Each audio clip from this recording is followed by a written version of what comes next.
as we talked about, I think pretty extensively last Thursday and Friday. Bill texted me Friday morning, and you could tell he was already in vacation mode. He's like, what about a vacation buy or sell today? What if we did like a segment like that, which I loved because I would rather do something like that than say the same things about the Brewers for, another 2 hours on end. Now, the Brewers had another great series over the weekend, and truly now it's wild to say, like a historically good first half. So we have more things to talk about with the Brewers, certainly the All-Star game, and people are upset about Misiorowski making it, and we can get into that. So we have new Brewers topics, but last Thursday and Friday, it's like, Brewers swept the Dodgers. That's great.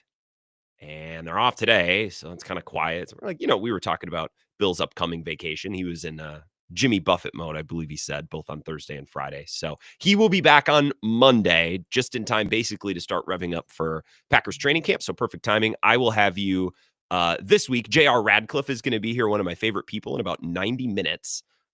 We'll talk Brewers and I guess anything else that comes up. But again, we have no shortage of topics with the Brewers. So between the historically good first half, recent performances from guys like Andrew Vaughn and Caleb Durbin combining for some big hits in the walk-off in Game 2 against the Nationals the other night. Very cool. This pitching staff and Misiorowski now an All-Star.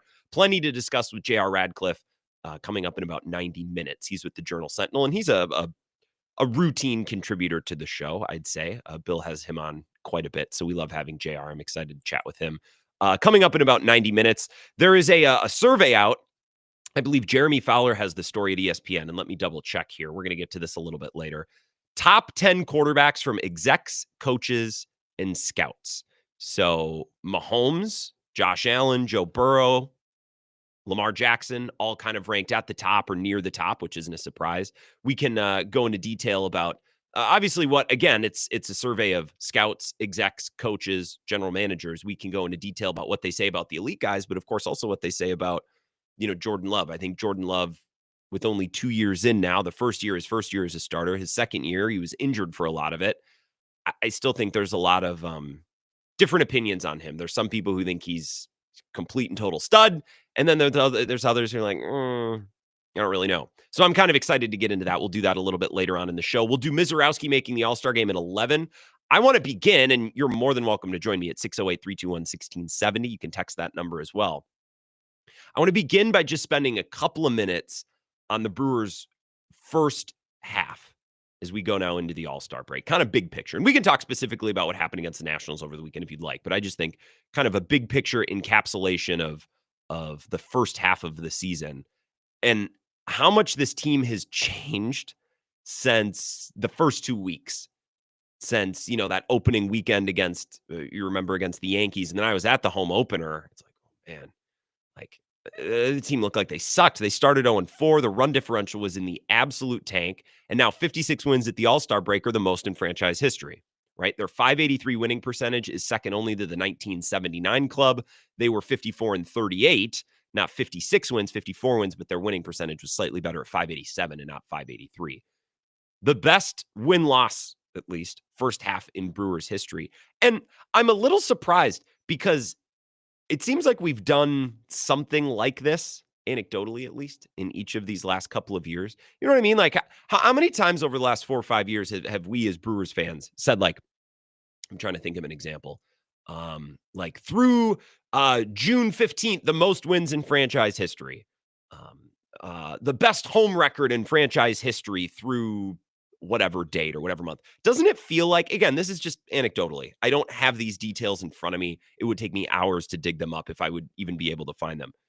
But anecdotally, it seems like every year that passes, there's a new benchmark or there's a new record or there's a new something that the Brewers are doing for the first time or that they're accomplishing for the first time since the 80s or, in this month, in these circumstances, home record, away record, ERA or whatever. This team continues to do something that's never been done before. And I know it hasn't resulted in postseason success, not yet. We're starting to talk ourselves into this team maybe being different. We'll see. Probably not. Maybe. We'll see. It does seem now for the 4th or 5th or 6th straight year, going all the way back to 2018, doesn't it seem like every season they're like, for the first time in franchise history, they've done XYZ through the first half or through August 1st. And I think that's a testament to well, it's a testament to lots of things, but it's really hard to sustain success, especially at this level. I mean, look at other teams. Look at the Orioles. And I feel bad for the Orioles. Bill and I talked about this last week. They sucked for like 5 or 6 years. I could pull up their win-losses. Just trust me. I did this a couple weeks ago on my own show. They lost like 100 games one year. They lost 98. They were losing 90 games, 100 games. And then the pandemic was a little reprieve, but only because the season was shorter. And then on the other side of the pandemic, they were right back to losing almost 100 games. They sucked on purpose.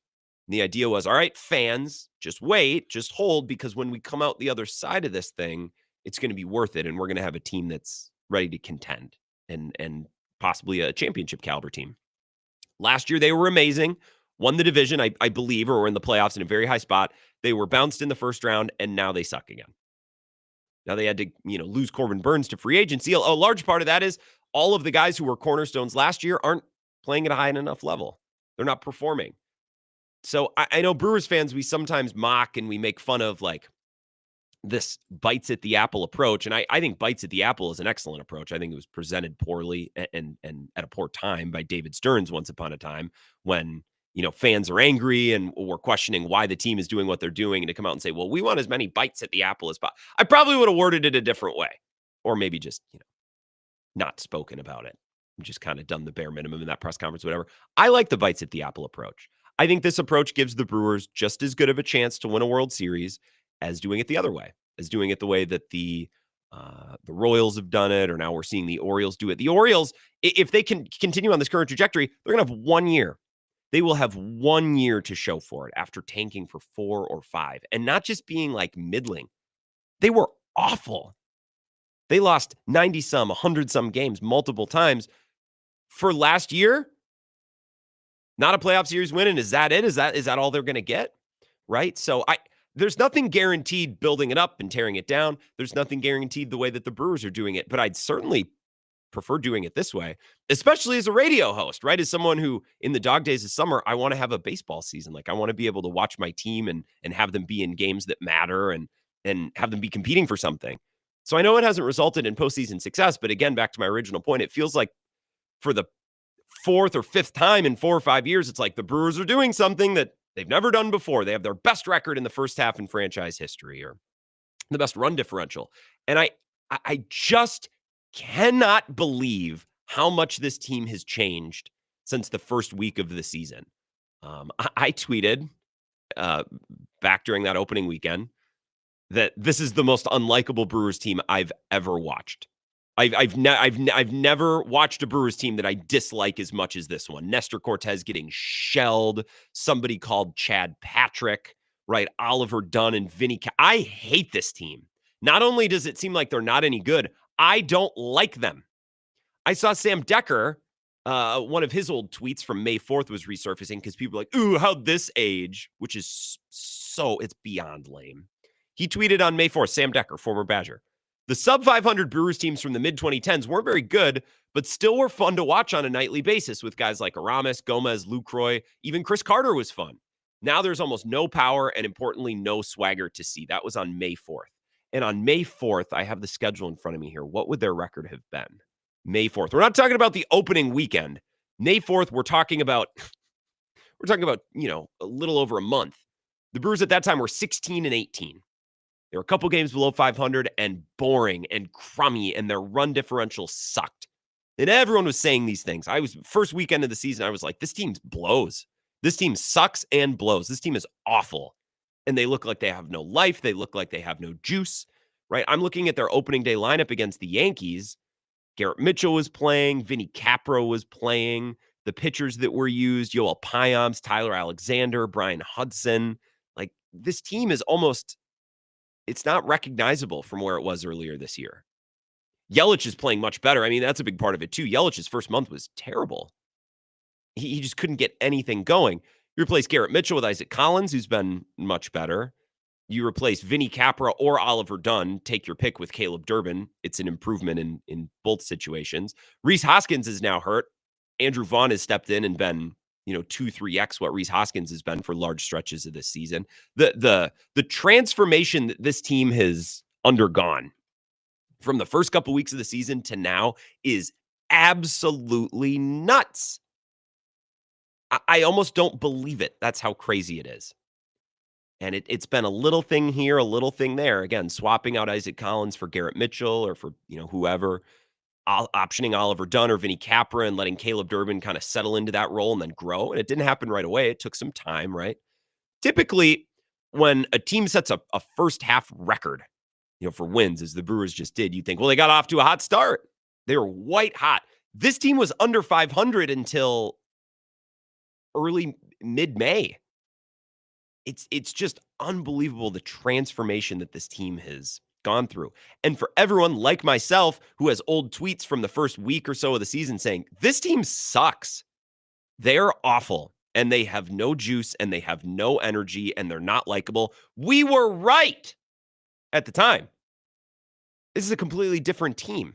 They've swapped out pieces at important positions. Their pitching staff has gotten healthy and has been almost completely rehauled. Like, this is a different baseball team than the one we watched in April or even in early May.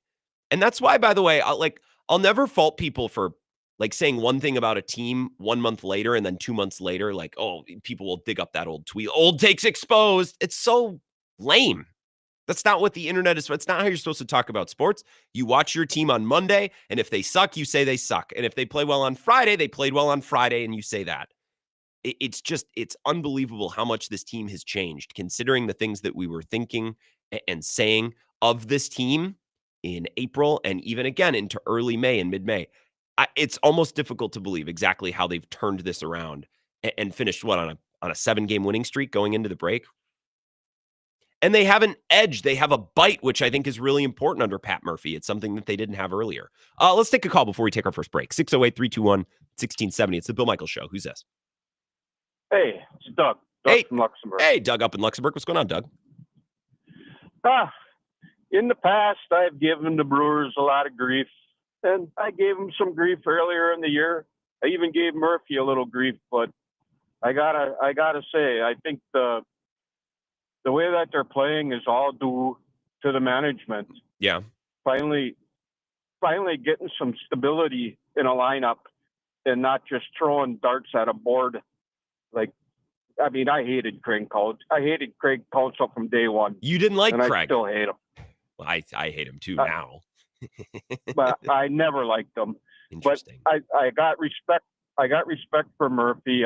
He's no nonsense. He's not afraid to say what he feels and what he thinks. And I think that's probably the best quality a manager can have. Not afraid to step on toes when he has to. Yeah, and I think that lands better with some players than others. But this is a pretty young team. There's a lot of guys looking to prove themselves or guys who have been, looked over. Like Trevor McGill's an all-star. And Doug, he's been on how many teams? He was bouncing around in the minors. He was with the Cubs, the Twins. So I think his message maybe plays good to this group of guys. Not all of them, but I think it lands well with this group. I think it lands well with younger players. They're looking for somebody to tell them what they need to do. Yeah. A lot of your older veteran type players, they think they know it all, and they're not going to change. Yeah. And one more point on, I want to change subjects real quick. Yeah, go ahead. If I hear national media anoint Josh Allen and Lamar Jackson anymore, I'm going to puke. Oh, really? These guys, granted, they're great, talented players, but now show something in the postseason once. Neither one have made it to a Super Bowl yet. They've both been around 6-7 years, at least, maybe 8. Allen's, to be fair to Allen, he's been closer, right? With when his defense gave up that field goal with 13 seconds, like Josh Allen has been closer than Lamar. But I, on balance, really agree with what you're saying here, Doug. I think we're going to talk about this when we get into that survey later. Yeah, Lamar a little bit last year, the drop passes and stuff. I can't fault him for that. But I mean, if you're truly a great quarterback in the most important games, you perform well and you carry your team. And neither one of those guys has really done it. A guy like Jalen Hurts, for that matter, nobody gives him credit. But look at where he's sitting right now. Yeah, you are correct in that not a lot of people give him credit. Jalen Hurts beat Patrick Mahomes in a Super Bowl, Doug, and he could have done it a couple of years ago. Like, he could easily have 2 rings, both against Patrick Mahomes. So I'm I am not super, super high on Jalen Hurts, but I think for the most part, he's underrated. Put a pin in those takes, Doug, about Josh Allen and Lamar Jackson, because maybe we'll do this coming up at the bottom of the hour at 10:35. There's a survey out at ESPN, Jeremy Fowler, about the best quarterbacks, and he talked to scouts, executives, and people in front offices. And Doug, I get where you're coming from there. We're going to get there. Put a pin in it. When we come back, we'll talk a little bit more Brewers before we get there. I have a little audio from yesterday that I want to talk about, and we can continue to kind of pick it. The transformation this team has made from the first month of the season to now, it's honestly unlike anything I've ever seen. It's pretty insane to consider how far they've come and the changes and the adjustments and the growth that led them to, even after a slow start, the best start in franchise history in the first half, which is pretty insane. We'll continue the Bill Michaels Show next. Ready? This is the Bill Michaels Show on the Wisconsin Sports Zone Radio Network.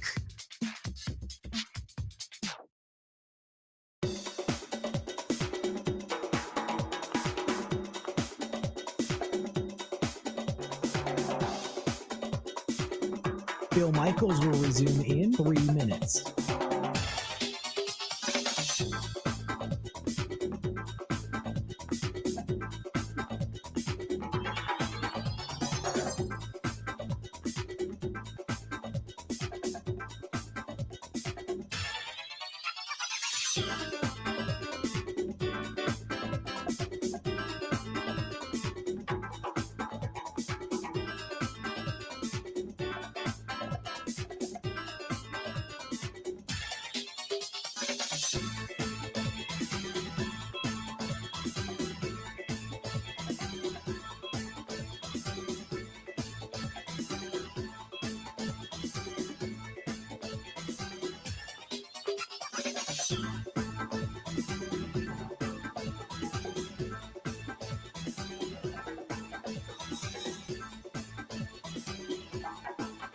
Bill Michaels will resume in 2 minutes.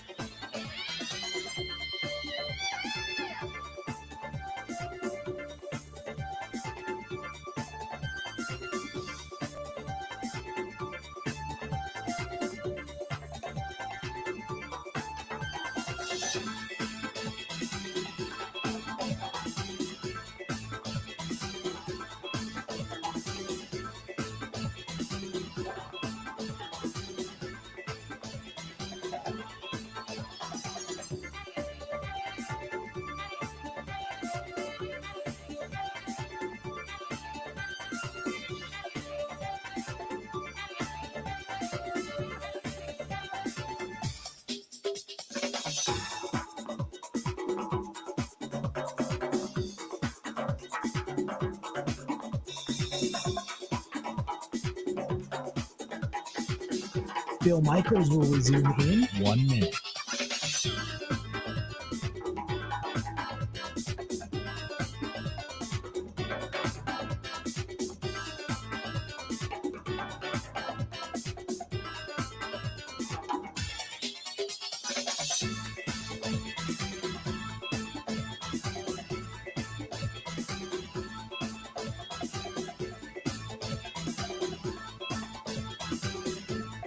Bill Michaels will resume in 30 seconds.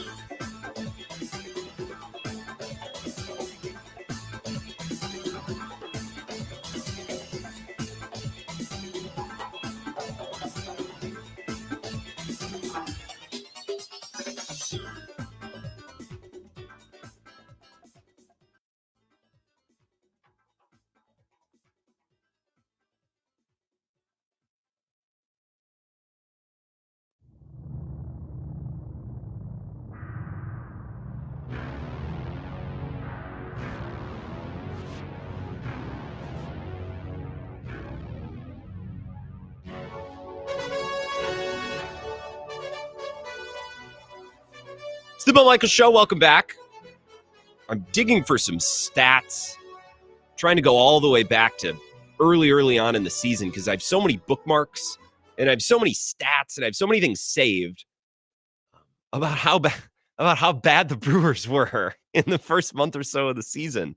And it's just insane to think of how far they've come, which is my opening take today. My name is Grant Bills. This is the Bill Michaels Show, but Bill's on vacation. Coming up in about 10 minutes, switch to the NFL. Jeremy Fowler has a story out at ESPN today about how anonymous scouts, execs, coaches around the league feel. They've ranked the quarterbacks, have some good tidbits about each one, so that'll be fun. We'll dig into that.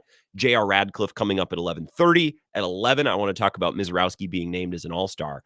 I'm trying to find this tweet from Jack Stern, and I hope I have it bookmarked. Maybe I didn't. Here we go. This is the one I was looking at. Okay. So at this moment in time, this tweet is from May 7th. This is a perfect example of what I'm talking about. The Brewers were beaten by the Astros 9-1, and they had just been blown out for the 7th time in 38 games. They allowed 5 runs on just 1 hit between the 5th and the 6th innings. This is from May 7th. So if I go back to the schedule here, I want to make sure that I have their record and everything correct here. May 7th, they had just lost to the Astros after winning the first 2 games of the series. And if you've listened to my show in the evening, this is something that I hit at pretty hard in the first 2 months of the season. What they would do, the Brewers would win game 1, game 2 of a series, and then they just crap their pants so bad in game 3, where it felt like the first 2 games almost felt like they were washed away, which is silly because if you win 2 of the 3 games in a series, you're doing the thing, right? Your record is going to get better and not worse if you win more games than you lose. But they had an instance like that against the Rockies. They had another against the White Sox, the Astros, and this series is aging pretty well because the Astros have proven to be an actual legit team. But the Brewers lost game 3, 9-1, and it's like it kind of felt like it took some of the luster away from game 1 and game 2. That moved them at the time to 19-19. And this is the tweet from that day. This is from May 7th, Jack Stern of Brew Crew Ball, who was on my show last week. According to StatHead, only 9 other teams since 1901 have lost at least 7 of their first 38 games by 8 runs or more. The best list from that team finished 76-78. It's still early, and the Brewers have played without their roster at full strength, but the precedent for teams that have looked that non-competitive this frequently to start a season is not great. This is what I'm talking about.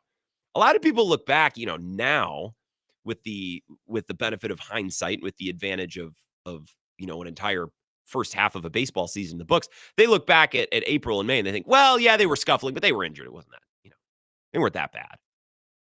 They were missing some guys. I'm telling you guys, it was that bad. They were getting clobbered multiple times a week. Their run differential was in the toilet. They were non-competitive at bats from Joey Ortiz, non-competitive at bats from guys like Garrett Mitchell before he got injured. Third base was a complete and total black hole, whether it was Oliver Dunn, which they quickly gave up for Vinny Capra, which they then had to give up, which, shocker, I can't imagine the offseason plan of Vinny Capra and Oliver Dunn didn't work. Maybe we'll try again next spring. You just roll Oliver Dunn out there. It's like, no. This year it'll be different this year, guys. Don't worry. Next year it might actually be. I still actually maybe believe a little bit in Oliver Dunn, but that's not the point. The point is they sucked in the first month or 2 of the season. Sucked. Historically sucked. And again, the precedent for teams that have been blown out that many times and lost that many games was like, best case scenario, you almost finish 500. That was the company they were keeping for the first month or 2 of the season. So I will say, and I think it's the big takeaway from today, it should be the big takeaway from the first half of the Brewers season. It's unbelievable the transformation that they've made. Part of that was getting healthy. Absolutely. But I never thought, in a lot of those losses in the first 2 months that the pitching was really the thing to blame. They had bad days, sure, but they couldn't score. They couldn't spring runs together. That wasn't an injury to Nestor Cortez. That wasn't waiting on Misiorowski. That wasn't waiting on Quintana. That was just a team that wasn't firing, wasn't clicking. You remember Murph saying, we've lost our edge. Remember he said that once upon a time. Like, that team was bad. And again, according to StatHead, only 9 other teams since 1901 have lost at least 7 of their first 38 games by 8 runs or more. The best team from that list finished 76-78. Again, that's the company they were keeping. And to think that they just finished their best first half in franchise history, they have 3 All-Stars. They seem barreling down on the Cubs who are trying to hold on. Like, I just can't believe we're talking about this here on July 14th. Here's Pat Murphy after yesterday's game with a sobering reminder of what all Brewers fans are not trying to concern themselves with or right now. We got a long way to go. Yeah, that's right. We come back from the break. We have the mighty Dodgers. Then we go up to Seattle. I think they're in first place or pretty close. And then we go someplace else. I don't know where else, but then we come back here, play another first place team, and then it just seems like nothing gets easier. So, yeah, we just got to keep that edge. Sal Frelick also now has an injured hamstring, which I'm a little bit frustrated about. We're going to get to that later on in the show, too. I really like Pat Murphy. I think on balance, he does a lot more good things for this team than he does bad. I have a couple of gripes. One is the way that he manages injuries, and another is bullpen management, which we've discussed at length. I want to get to that later on in the show. A little bit more from Pat Murphy about the end of the first half, saying we got a long way to go. And he said after the game, this is courtesy of our own Mike Clemens, who was there covering the game, not going to look back. Can't take time to look back over the first half. I don't take much of a chance to look back and say, oh, look what we were and look where we are now. Yippee for us. We're in the middle of the race. We have this All-Star break. Let's try to make it efficient, and let's try to, stay healthy and do good things and stay on course and, continue to gain confidence. But as far as looking back, perspective, I'm not good at that. He does not seem like the type to get nostalgic or emotional over things that have taken place. Here's one more from Pat Murphy on finishing out the first half strong. We weren't on all cylinders by any stretch in the last 3 games, but we had big innings, and we did what we had to do. And, there were some unique performances, but it's Major League Baseball. Anytime you can win 3 games, you're lucky in a series. So, yeah, I felt like it was a trap, and it proved to be in that they were close games. It was 3-1, and yesterday was close. I don't remember the first day, but it wasn't like we walked away with anything. So Vinny Rottino tweeted yesterday, the Milwaukee Brewers had a record of 21-25 after the game on May 17th.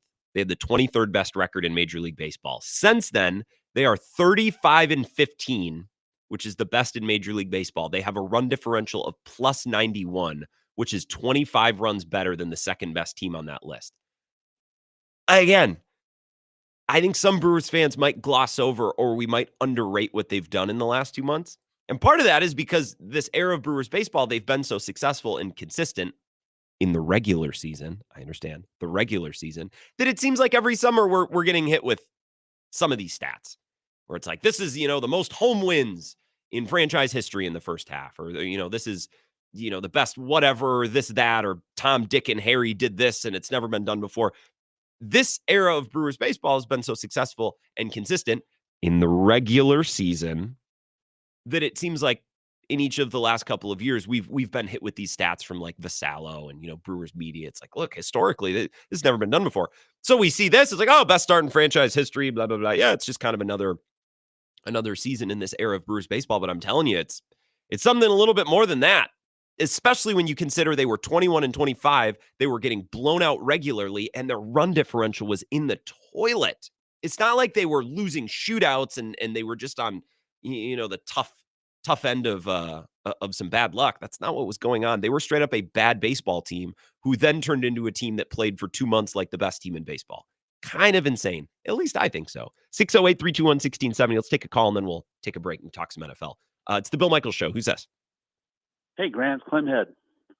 Clemhead, good morning to you. How was your weekend?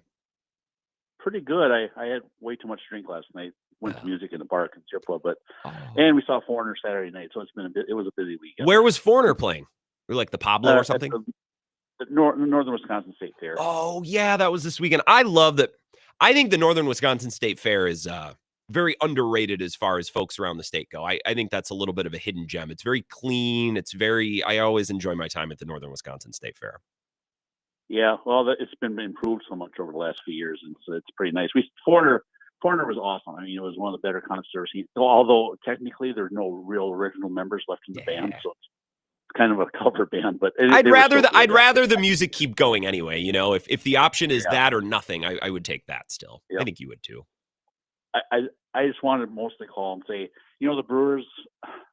I've been watching the Brewers since 1970, and except for 1982, this is the most exciting, probably one of the best teams I've ever had. I wish people would quit saying we need to change the lineup and get a big bat and give up some of our pitchers. Now you get an injury to one of your pitchers, and all of a sudden you're thinking, geez, it'd be nice to have another pitcher. But what if me and you talked about this early last week? What if the big bat you just rented, what if he comes in and has a slump, or what if he's hurt? I think we should just leave things alone. My God, they're the best team in baseball right now. Why do we want to change everything? Well, I don't know that you want to make wholesale changes. I wonder.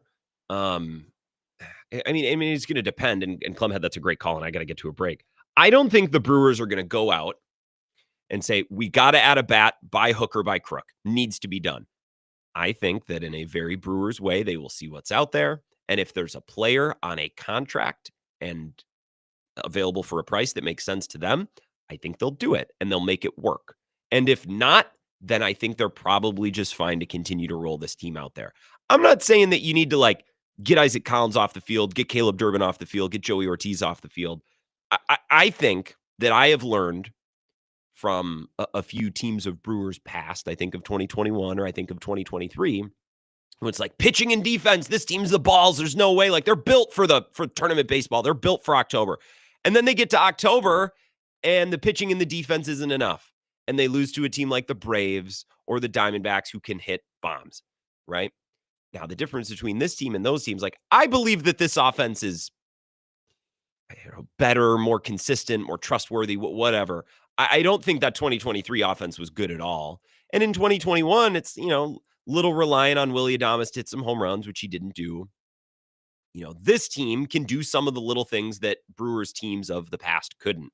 But I'm still a little leery of, pitching and defense.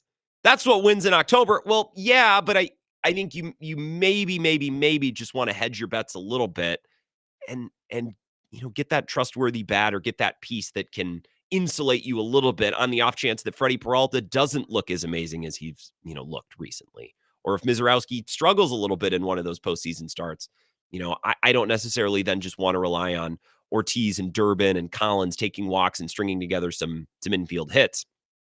I want a bat that can maybe help out that pitching and defense if it doesn't have a sterling day in the postseason. So I'm looking, Clemhead, at past teams like 2021 and 2023 that had the pitching and the defense, just like this team, and they still didn't even come close to cutting the mustard in the postseason. So why is that? I think this team is different in some ways, which makes me feel good. I don't know if they're different enough, and I think the lessons learned in 21 and 23 were, the corpse of Mark Canha or aging Carlos Santana, that's not enough.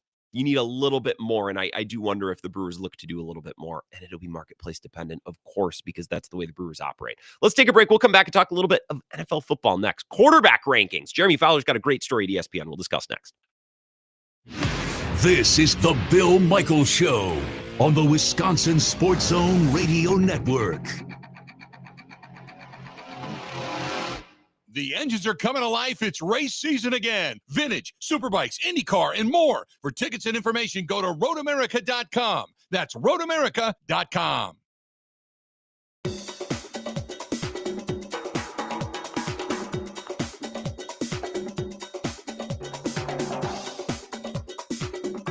Bill Michaels will resume in 5 minutes.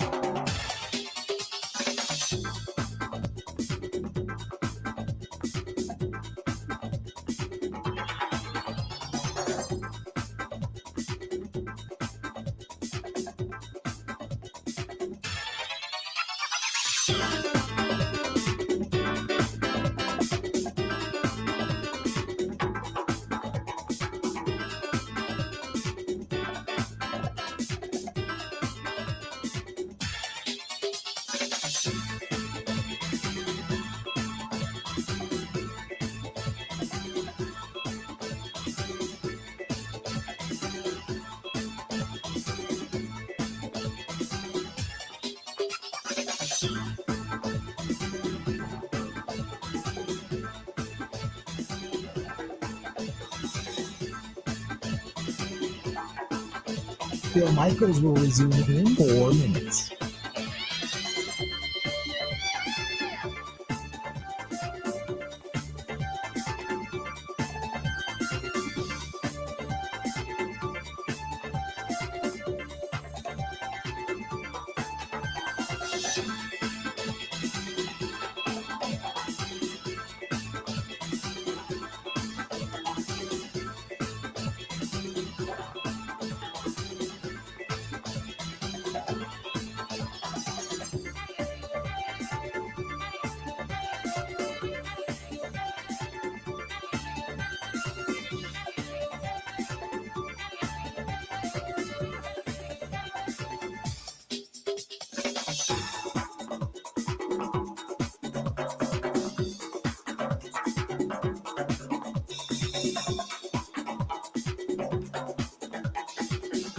Bill Michaels will resume in 3 minutes.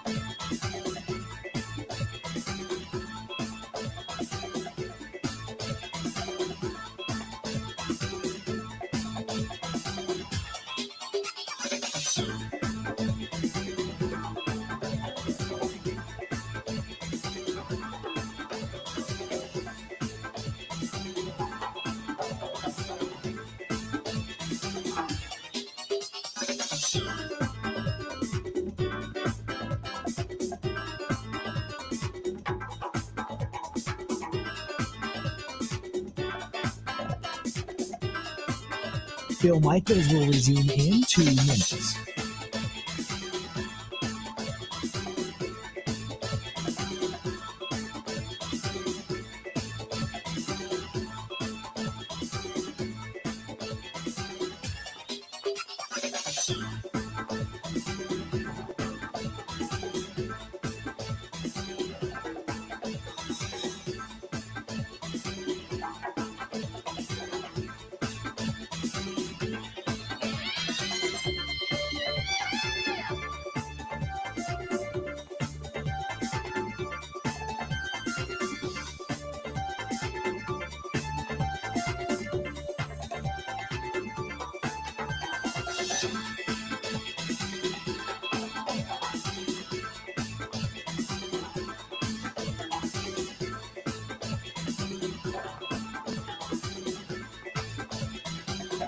Bill Michaels will resume in 1 minute.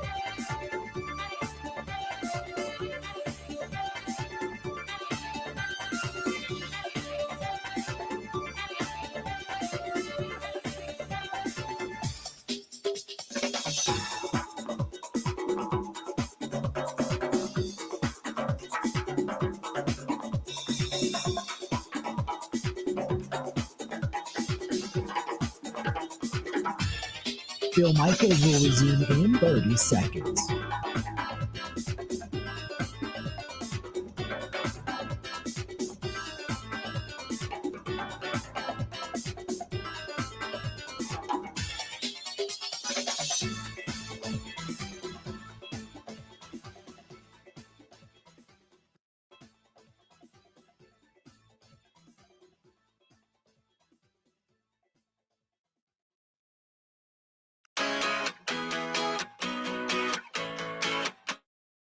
It's the Bill Michaels Show. Welcome back. Going to get back into the Brewers because there is so much to talk about.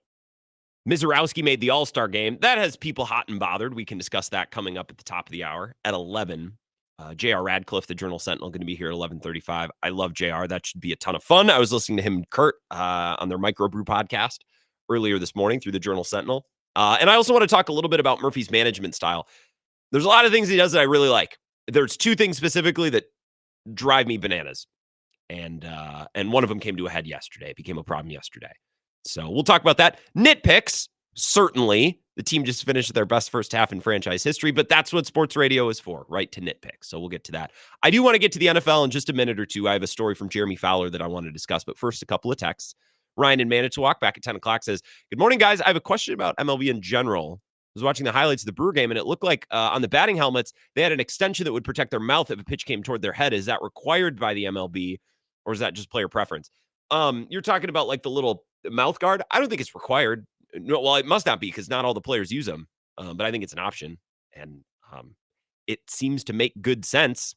You know, if a fastball rides in, I don't want to take that to the jaw if I don't have to.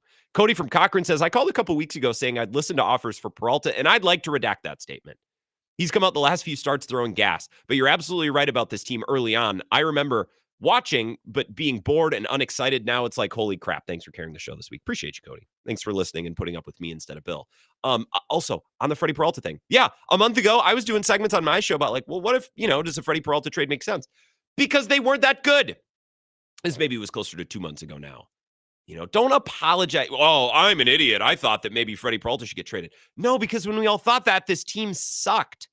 They were getting blown out every other day. Their run differential was in the toilet. There was no life. There was no edge. So now don't let people, if you said bad things about the Brewers early on in the year, Cody and Cochran and all you Brewers fans out there, don't let people now old takes expose you. Don't let them care. Well, you remember when you said this in April, you idiot? Yeah, they sucked in April. They don't suck anymore. First of all, there's a ton of new players. Like they have a new third baseman. Their shortstop stopped completely being a waste of space. Garrett Mitchell was replaced by Isaac Collins. That's been a nice upgrade. Andrew Vaughn has replaced Rhys Hoskins, which has been a huge upgrade. Their pitching's gotten healthy. Their bullpen has settled in. Like this team is a night and day different team from earlier on in the year. So don't apologize from and now retroactively being like, oh, I'm an idiot. No, you weren't. You were using your eyes and your brain. Stephen Richfield says, hello, Grant, back from a week in the Manitowish Waters area. Good week of fishing. Brought back over 100 bluegills. Do you think that the Cubs are feeling the heat from the crew? Congrats to Miz being an all-star. Have a great week. I'd say they're feeling the heat. How could you not? You know, they had a 6.5 game lead about a month ago, and now they don't.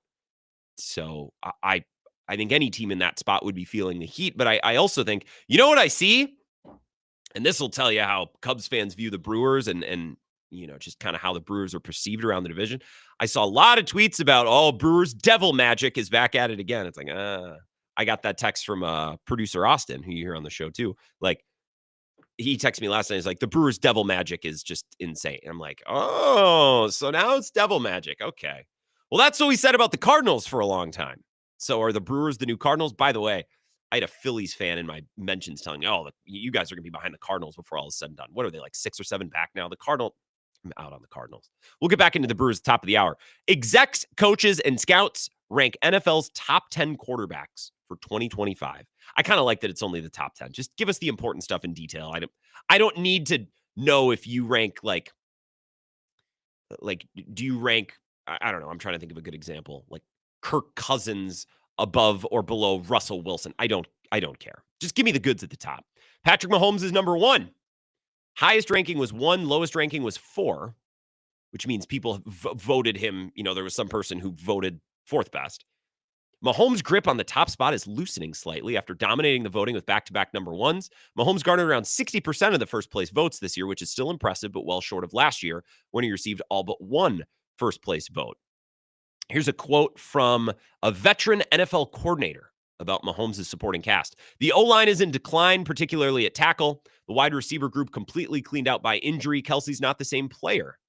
I thought he had more command of the time score situation and better fundamentals from within the pocket than ever. He's a one-man army, and no NFL coach wants to deal with him. Complete dog. No one like him. Maybe Joe Burrow, but Burrow isn't as dangerous as a player. An AFC scout noted Mahomes, quote, probably doesn't have that same fear factor, unquote, from opponents that he had a few years ago, but expects him to bounce back in 2025 with a healthier receiving core and rebuilt offensive line. You got to remember that Rashee Rice was like a legit number 1, like, and trending towards being a legit number 1 from them. And if you owned him in fantasy, like, I don't have to tell you twice, like, yeah, he was en route to being that guy. Xavier Worthy was drafted last year, and I think they probably still really like his chances and still has a chance to be a really productive deep threat in Mahomes' offense, which is something they've been lacking. But he's a kid, right? He's a first-year player. Mahomes is still squarely in his prime, but he must contend with 3 elite quarterbacks also in their late 20s arc who are gaining on them. Other guys played great, said an NFC executive explaining why he voted Mahomes 4th. He took a little step back based off the last few seasons. I don't expect it to last. Okay, interesting. So Mahomes number 1. If there's any disagreement on, you know, how far he slipped. He's slipped, but is still number 1, which tells you about Patrick Mahomes. I'll give you number 2 here, and then we'll take a call. Josh Allen. By the end of the 2023 season, turnovers had started to mount. He had thrown 47 interceptions and fumbled 18 times over a 3-year span. That led an NFL executive to criticize Allen as overrated, to which Buffalo general manager Brandon Beane took exception. Allen's performance in 2024 erased any doubt. The stats, MVP award. An NFC personnel executive said, he's done everything. He's answered every test. He makes less mistakes and takes care of the ball. The only thing left to do is win it all, which is absolutely true. Yes. Allen epitomizes the modern quarterback, which mobility can just thwart any defense, which makes him dangerous in the pocket, but even more so out of it. Pressure did not affect Josh Allen last year. Led the NFL in QBR and yards per dropback under pressure. Here's a quote from a personnel evaluator. He's still got that risk-taking to his game. and the occasional head-scratching play, but he's taking more calculated risks than wild risks, which is helping his overall play. So number 1, Mahomes. Number 2, Josh Allen. Not surprising. Number 3 might surprise you a little bit. I'll give that to you in a sec, but first let's take a couple calls. 608-321-1670. It's the Bill Michaels Show. And we're going to go to line 2 because I think line 1 dropped off. Bill Michaels Show, who's this? Good morning. This is Nathan. What's up, Nathan? What's going on? So, kind of been waiting for you to start to take on this after the caller earlier today. So, as far as wanting to bash Lamar Jackson and Josh Allen, what he was doing, but just because they haven't made it to a Super Bowl doesn't mean that they're not one of the top quarterbacks. Totally. You know, when you've got to try to get past Pat Mahomes, who's number 1, what does that tell you? Yeah. Your defense, it is a team. It is a team. Yes, you can be a great quarterback, but if your defense can't stop Pat Mahomes, how are you going to get to a Super Bowl? You know, Doug Williams won a Super Bowl. Let's see here. Trent Dilfer won a Super Bowl. Brad Johnson won a Super Bowl. Jimmy Garoppolo almost won a Super Bowl very recently. Yeah. So you're going to put those guys at the top? No, you're not. It's a team. They are doing their job. You want the ball in their hands. But again, when you got 45 seconds left and Pat Mahomes just runs it down your defense's throat, don't hold it against the quarterback that they can't win a Super Bowl. They're in the AFC. You know, if they're in the NFC, they might make it a little bit better. And as far as Jalen Hurts goes, I've always kind of pulled from the guy since I felt like Alabama did him wrong. And then when he was coming out of Oklahoma and all these guys saying he shouldn't be drafted, I was always like, I liked him. And, you know, now all these guys saying he's an MVP. Well, I've been saying he was really good since he went to Oklahoma. Well, yeah, and Nate, I appreciate it. So there, you gave us a lot to chew on. First on Jalen Hurts, I don't think he's as talented as the top guys. He's got a ton of talent around him. Great O-line, great receivers, great running game. You know, just everything. Excellent tight end. But I've seen Jimmy Garoppolo have everything around him. I've seen quarterbacks have everything around them and not get it done. And not only has Jalen Hurts gotten it done, but like he was outstanding in last year's Super Bowl. He was maybe even better, at least anecdotally, the way I remember it, against the Chiefs a couple of years ago. And they lost, you know, a holding penalty doesn't go their way. He fumbles that turns into it, you know, which is a play that he made. So I'm not excusing that, but like he could easily have 2 Super Bowl rings. And it's a very simple concept. Well, just get a cheap athletic quarterback and build the roster. Sure, lots of teams try that. Very few teams actually have it work out the way the Eagles have had it work out with Jalen Hurts. So I agree he needs some credit. Now, on Josh Allen and Joe Burrow and Lamar Jackson, you said, well, just because they can't beat Patrick Mahomes doesn't mean they're not great. And I agree. And in this list, Josh Allen is 2. Joe Burrow is 3, which is interesting. We'll get to that on the other side of this next break. Josh Allen is 4. So they're right there. Where I agree with Doug is that I don't want to get to November and have people lecturing me about, well, I mean, this is the Ravens' year. Lamar's never played this good. They're going to have home field. That happens every year. And the Ravens can't even sniff them. You know, the Bills have at least been close. The Bills should have beaten them a couple of years ago. Then 13 seconds after a kickoff, the defense couldn't do what needed to be done. But I'm with you, Nate, in that, yeah, just because you can't beat Mahomes doesn't mean you can't be the 2nd, 3rd, 4th best quarterback in the league. I just think there's a clear line of demarcation. And when December rolls around and people start telling me this will be the year the Ravens do it. Okay, sure. Yeah. All right. Whatever you say. This is totally the year they'll get it done. We'll come back. I'll give you a little bit more of this list. We can talk a little bit more about the quarterback rankings as we wrap up the first hour of the Bill Michaels Show. Covering Wisconsin sports like a blanket. This is the Bill Michaels Show on the Wisconsin Sports Zone Radio Network. For windows with the strongest resilience, you need the Pella Experience. The biggest thing for us in the Experience Center was a collaboration with the team. We were able to come in and sit down and go over a bunch of different options, and it wasn't just us dictating what we wanted. They asked us things we didn't even know or think about, from colors to hardware, and because of that, we were able to get the best possible look for our home. Hi, I'm Gina Della from Pella. Just like Jim and Haley, you too can see, feel, open, close, and compare dozens of window and door options from 7 different Pella lines, side by side, at our Pella Experience Center in Brookfield. And today is a great day to stop by because right now you can get 0% interest for up to 5 years. The Pella Experience Center is on Blue Mountain Road, kitty corner to delicious Cups. With a range of affordable options and products assembled in the USA, get the look you want at a price you can afford. Visit PellaWI.com today. Server restrictions apply in December 31, 2025. Becoming a truck driver doesn't have to be complicated. At Schneider, we make it easy to get your commercial driver's license and start your new career. With our CDL apprenticeship training, you'll get paid to become a truck driver in just 5 to 6 weeks and have a Schneider driving job waiting for you when you've completed the program. Plus, during training, Schneider will provide transportation, lodging, and meals at no cost to you. Ready to get your career on the road? Learn more and apply today at SchneiderJobs.com. That's SchneiderJobs.com.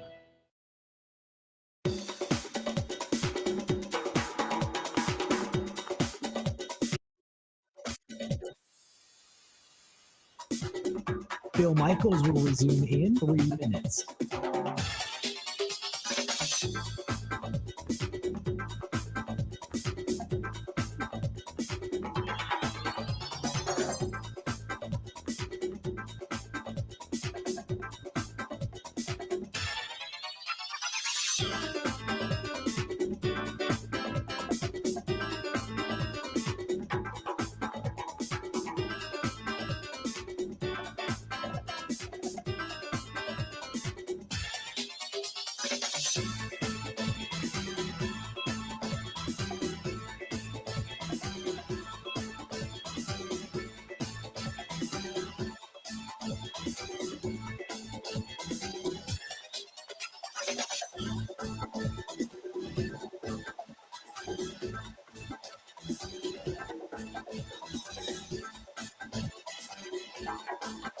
Bill Michaels will resume in 2 minutes.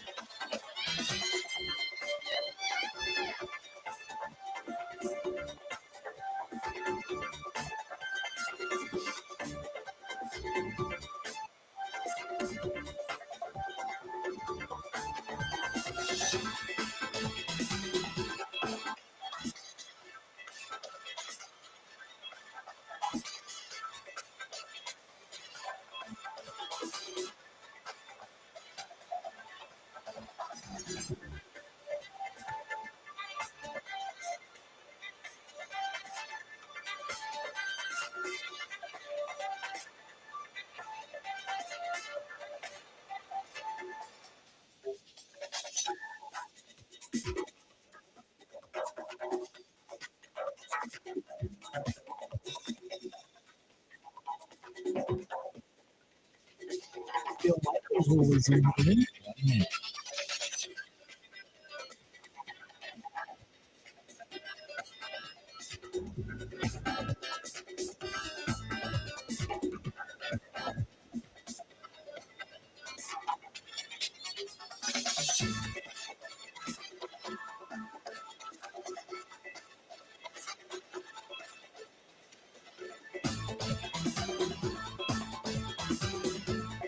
Bill Michaels will resume in 30 seconds.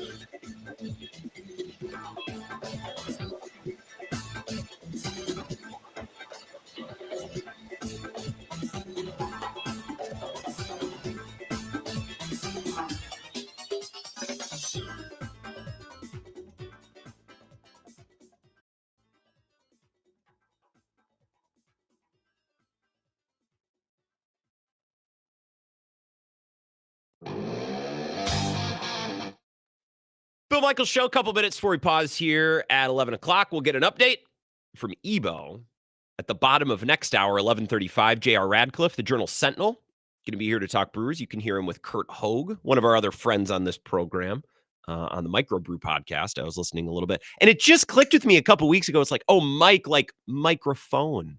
Aha. I'm an idiot for not putting that together. I see. Okay. Not like a microbrewery, but like I see. We're looking at this Jeremy Fowler list, and if we roll this over a little bit past the top of the hour, that's fine. Number 1 is Mahomes, not surprising. Number 2 is Allen, not surprising. I see a lot of people up in arms. They got their back up on Twitter today because Joe Burrow is 3 instead of Lamar Jackson. I think Joe Burrow's great. I think he's made of the right stuff. I think he's wired the way that I'd want my quarterback to be wired. A little bit injury prone. Okay. I also am interested, like if you put Josh Allen on last year's Bengals team, horrible defense, right? how many more wins does Josh Allen get out of that team than Joe Burrow? You know what I mean? Like, is there a little bit of a difference in terms of like carry factor? Like, could Josh Allen have carried that situation a little bit better than Burrow? I think most people would probably say yes. They have Josh Allen ranked higher, and I think that's correct. I guess I'm more curious to what degree, exactly how many wins would be different. It's interesting that Lamar in this story is kind of getting criticized for having a very, very, very good supporting cast. And it's funny that that's not also held against Burrow, because Burrow probably has the best 1-2 wide receiver punch in football. I think there are maybe 3 guys who have a claim to be the best wide receiver in football. And I think it's Justin Jefferson, clearly. But if Jamar Chase or A.J. Brown, when they're at their best, want to make that argument, I'm not going to fight tooth and nail. Like, yeah, I think there's a case to be made. T. Higgins is about as good of a number 2 as anybody has.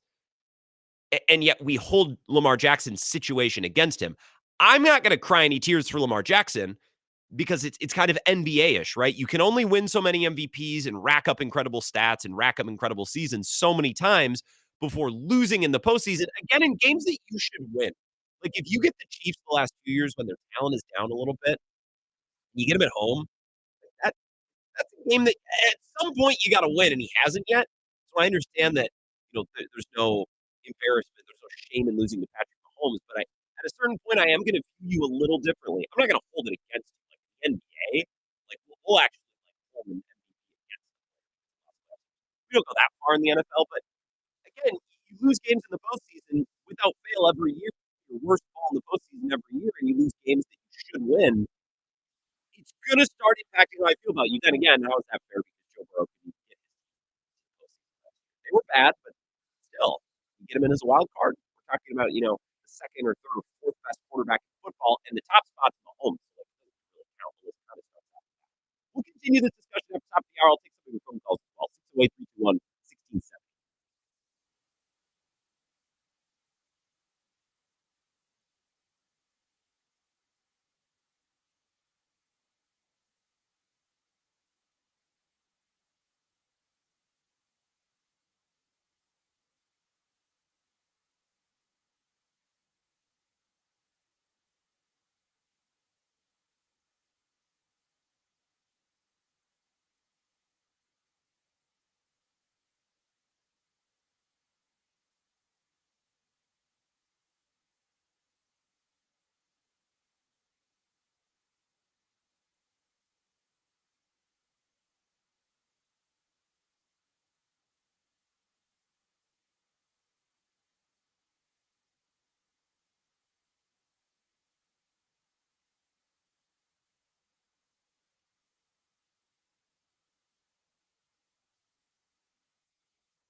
Hour number 2 of the Bill Michaels Show.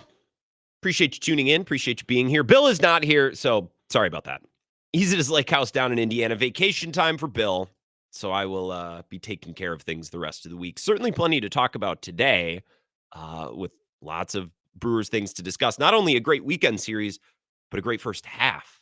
And I think the biggest story, at least with the Brewers today, and it should be the story throughout the week, is how did a team transform itself from what they were in late April, early May to what they are now? I've never seen anything like it. And it is fairly unprecedented. I know teams have had turnarounds before. The Nationals in 2019 are a good example, but it's pretty crazy to think they were getting blown out all the time, right? Their offense couldn't score. They had no edge. They were having closed door meetings, and then all of a sudden, like, they just figured it out. They turned a corner, if you will. So we'll get back to that J.R. Radcliffe at the bottom of this hour. But one of my other favorite sports radio things, a good old list, a good old survey. We're a couple weeks away now. It's normally early August. We'll get Mike Sando's quarterback tiers. Oh, that's some of the best summer fodder there is. But today we have the next best thing, and that's a survey from Jeremy Fowler at ESPN. Execs, coaches, and scouts rank the NFL's top 10 quarterbacks for 2025. Number 1 is Mahomes. Number 2 is Allen. I think that's chalk. I think if you ask most people, they would tell you that. Number 3 is Joe Burrow over Lamar Jackson, which is a little surprising. I want to read more about what was said and what was talked about with Lamar Jackson here. What Jackson did last year puts him in his own class. He became the first player in NFL history with a 40 passing touchdown and 4 or fewer interception season. A 10-to-1 touchdown to interception ratio and a winning percentage of 74%.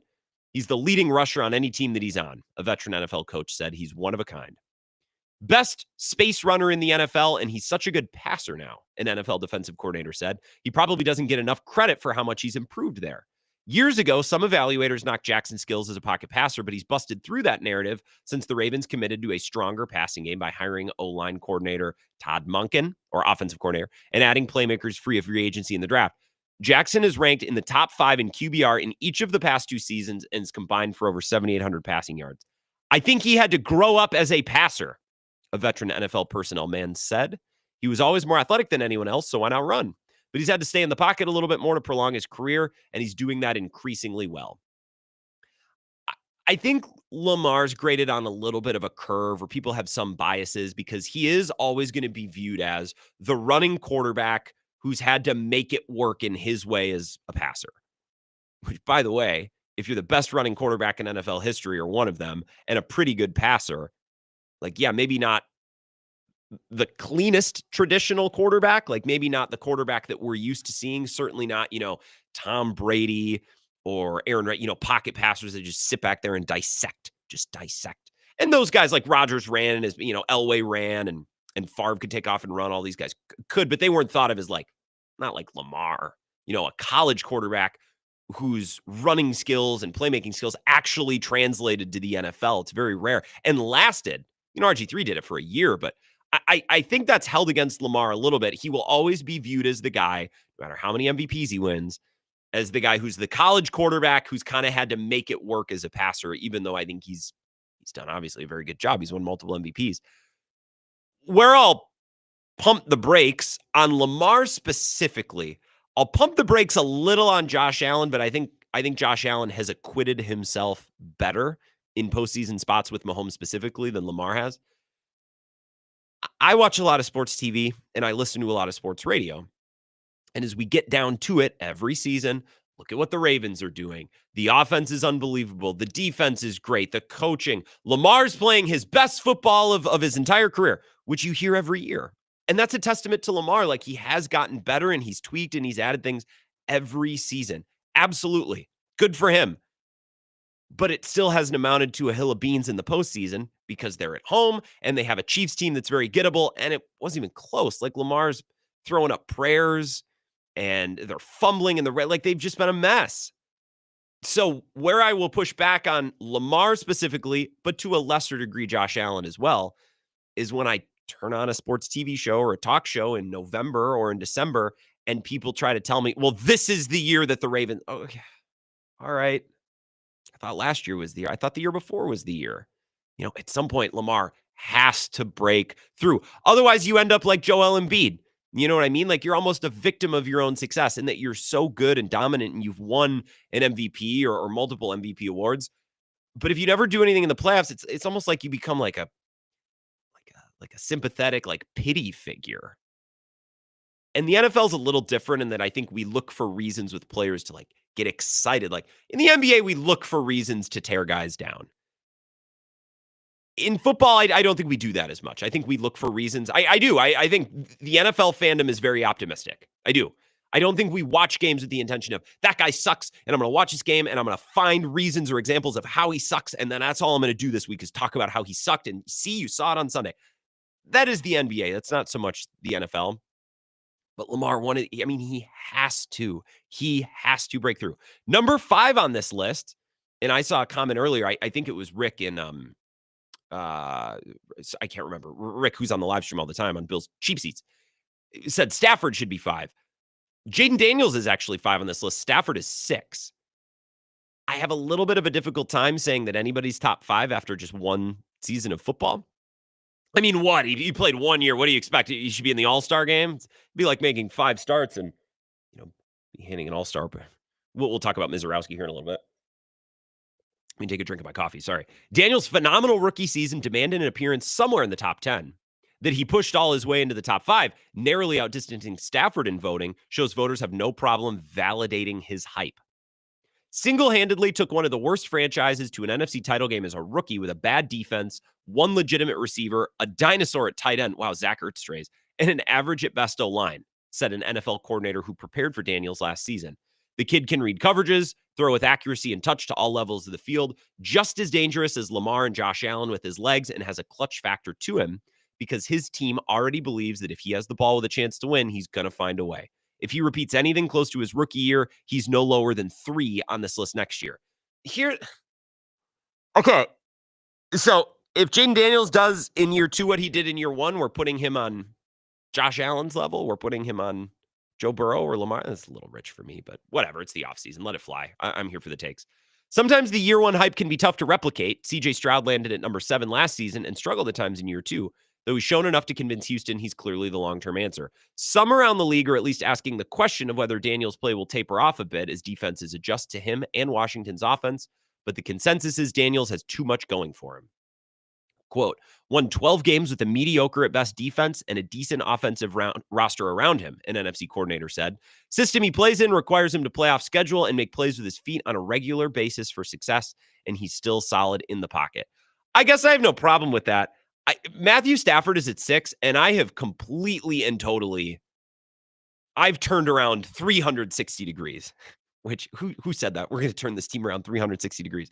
I've done a 180 on Matthew Stafford. I used to think that he was mostly overrated, kind of an arm angle, arm talent merchant who really wasn't as much of a victim in Detroit as everybody said. He had half decent players here and there, like he had opportunities, injury prone, banged up a lot. And then when he went to the Rams, everyone's like, oh my God, like they got their guy. Like Stafford, I mean, finally he's got a chance to win. And, as a Packers fan who watched Stafford and the Lions for a long time closely in the NFC North, I'm like, I mean, yeah, guys, Stafford he's fine. He's good, but like, I don't know that he's the guy that you think he is. And I think the last couple of years have shown, you put him with McVay, with an O-line and with some weapons. Like, yeah, I mean, he single-handedly almost beat the Eagles in the postseason last year. And had it not been snowing or raining, I think he might have. We'll never know. But that was close. That was very, very close. And it was mostly or fully due to Matt Stafford in the way that he played. There's a reason Stafford garnered significant trade interest when the Rams entertained moving him this offseason. Only a few QBs play the position like he does. Players come and go in LA, but Stafford makes it all work. A truly scheme-transcendent quarterback. Why does he remain so high in the rankings each year? Quote, because he's tough as S, an NFL coordinator said. Elite poise and toughness in the pocket. The ability to throw with timing and location while he's about to get hit in the chin is among the best. He does take hits. He also always has a back or a thumb or there's always something. Stafford seems to manage injuries every year, but play through them. I jumped the gun. I should just kept reading. While winning games. The Rams last year became the first team in NFL history to make consecutive playoff appearances after having been 3 games under 500 earlier in those seasons. Stafford is great in 2 areas. After a break, games that follows a bye week, and in play action, producing the 3rd highest quarterback rating in the NFL off of it in 24. He has 10 touchdowns to 0 interceptions off play action, the best performance since Aaron Rodgers in 2021. It's funny. Rodgers was unbelievable in play action in 2021, and after that, they're like, I would like to not run play action anymore, which is a frustrating thing about Aaron Rodgers, but not what we're talking about.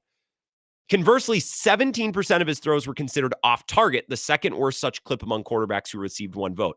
A big factor for quarterbacks is what they can do on 3rd and 10. Matt scares you more than almost anybody in that situation, a coordinator said, and me can make plays off schedule. Okay, so quarterback rankings, he's 6th. I know that's the point of the story, and we're kind of picking at this and using it for fodder today on the show. I cannot read about Matthew Stafford, talk about Matthew Stafford, have any sort of segment featuring Matthew Stafford without thinking that's who Jordan Love should try to emulate. How do I have that guy's career? Right? How do I best try to be that guy? Because again, he's got plenty of off-target throws. He's not pinpoint, precision, accurate passer guy. He gets a little fast and loose. Again, conversely, this is from the story. This is Jeremy Fowler. 17.6% of his throws were considered off target, the second worst such clip among the quarterbacks who received at least 1 vote. Stafford will miss throws, and he will make bad decisions and throw picks. What sets Stafford apart, and I actually think there are very few guys in the league, maybe he's on a short list of 2 or 3 quarterbacks, with the actual arm talent to pull a play out of his rectum when he needs it. And the ability to get hot and raise his level of play, minimize the bad throws and decisions best you can, and rise up a level to win a big game or to perform down the stretch in the 4th quarter. That's Matthew Stafford. And if I was coaching Jordan Love, or if I myself was Jordan Love, I would watch a lot of Stafford film. I would consider, okay, here's a guy who doesn't have perfect accuracy and he doesn't have perfect decision-making. Sounds like Jordan Love, right? But the arm talent and the ability is so strong and so really uncomparable. I mean, he's probably up there with Mahomes and Allen. And that's about it. Not the arm strength, but the arm talent to just pull a throw, again, out of your butt when you need it, even if you're not in the pocket and even if the play hasn't gone completely and totally according to plan. If I was coaching Jordan Love, or if I was Jordan Love, I would watch a ton of film of Stafford. I would try to tap in. I would try to become that guy. Because I think Stafford, when he's playing his best, gives you a chance to beat anybody in any playoff game on any given Sunday and to win a Super Bowl. I don't need Jordan Love to be the most perfect passer down to down every week. I don't need him to become Peyton Manning or Aaron Rodgers, pinpoint, throw it through a friggin' keyhole guy. He's not going to be that guy. But he might just be able to be some version of Matthew Stafford, which with the right team and coach is more than good enough, right? It's not like Matt Stafford becomes a game manager with the right team and the right coach. He needs the right team and the right coach, and then he can put the cape on when necessary and lead his team to a victory in the postseason. I think Matt Stafford is the guy. If I was Jordan Love, that's who I would look at. How can I try to become that guy? How can I mirror at least my early career after that guy? Eric in Green Bay says, the NFL is almost like the NBA as far as all the main quarterbacks are over on the AFC side. Burrow, Mahomes, Allen, and Jackson. That's a wild gauntlet to get to a Super Bowl, right? And they just drafted the number 1 pick, Cam Ward. We'll see. And the reason I think of that is the Western Conference is that much better than the East, especially now with the Achilles injuries, Dame, Tatum, Halliburton. And where does Cooper Flagg go? He goes to the West. And so did Dylan Harper, right, to the Spurs. It wasn't just, but like, here's the number 1 guy in this year's draft, also going to an AFC team or to a Western Conference team. Bobby in Menominee says they should ban quarterbacks from running the ball. Would make the game much more entertaining if they were forced to throw. Fully enforce intentional grounding on top of that. On some level, I don't disagree with you. I don't tune into NFL football games to watch you scramble around like Caleb Williams last year, to watch you run around like a chicken with your head cut off. Like, take the snap, drop back, plant your foot, deliver. Or hand the ball to Josh Jacobs or whoever, right? So you're not going to ban running. I don't want them to do that. But it's not my favorite brand of football to watch. And I don't know that it's necessarily what wins. I think strategic scrambles when the time calls for it, when the field allows, yes, you got to be more willing to do it. And Jordan Love needs to be more willing to do it. But I'm not out on quarterback runs. It's definitely not my favorite product, though. We'll take a break, come back. I want to talk about Misiorowski making the All-Star game. And that'll set us up perfectly for J.R. Radcliffe, the Journal Sentinel, who's going to be here in about 20 minutes, 11:35. So we're back to the Brewers coming up after this on the Bill Michaels Show. Covering Wisconsin sports like a blanket. This is the Bill Michaels Show on the Wisconsin Sports Zone Radio Network. The open road is is calling, and the ride begins at Potawatomi Casino Hotel Milwaukee. This July, you could burn rubber on a custom Harley-Davidson in the Fire Up Your Fantasy Motorcycle giveaway. Play with your rewards card all July for entries. Thursday drawings for extra cash and reward play. Fire up your fantasy. Only at Potawatomi. More info online. Must be 21 and a rewards member to play.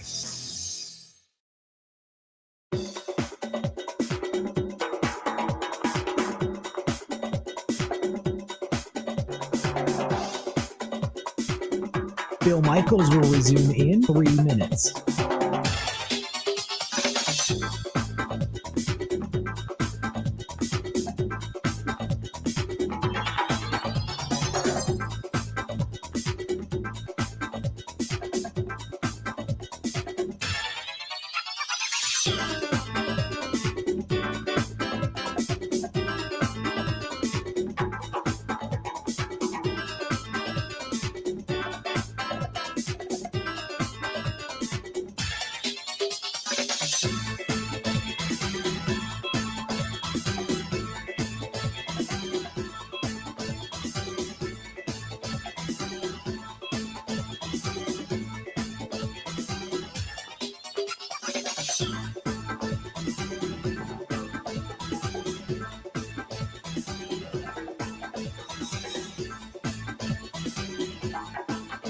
Bill Michaels will resume in 2 minutes.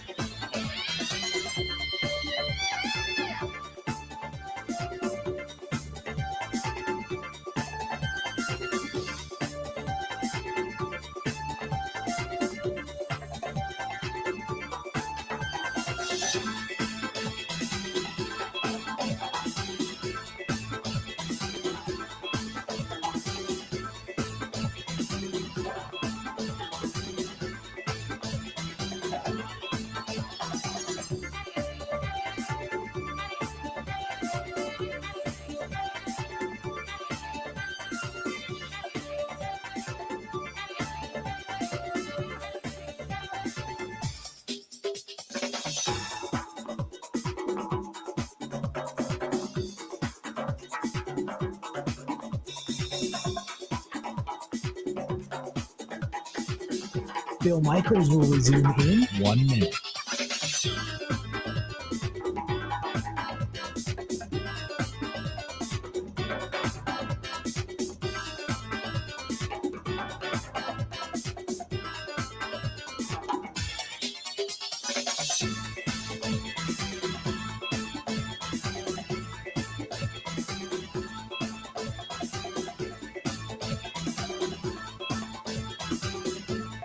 Bill Michaels will resume in 30 seconds.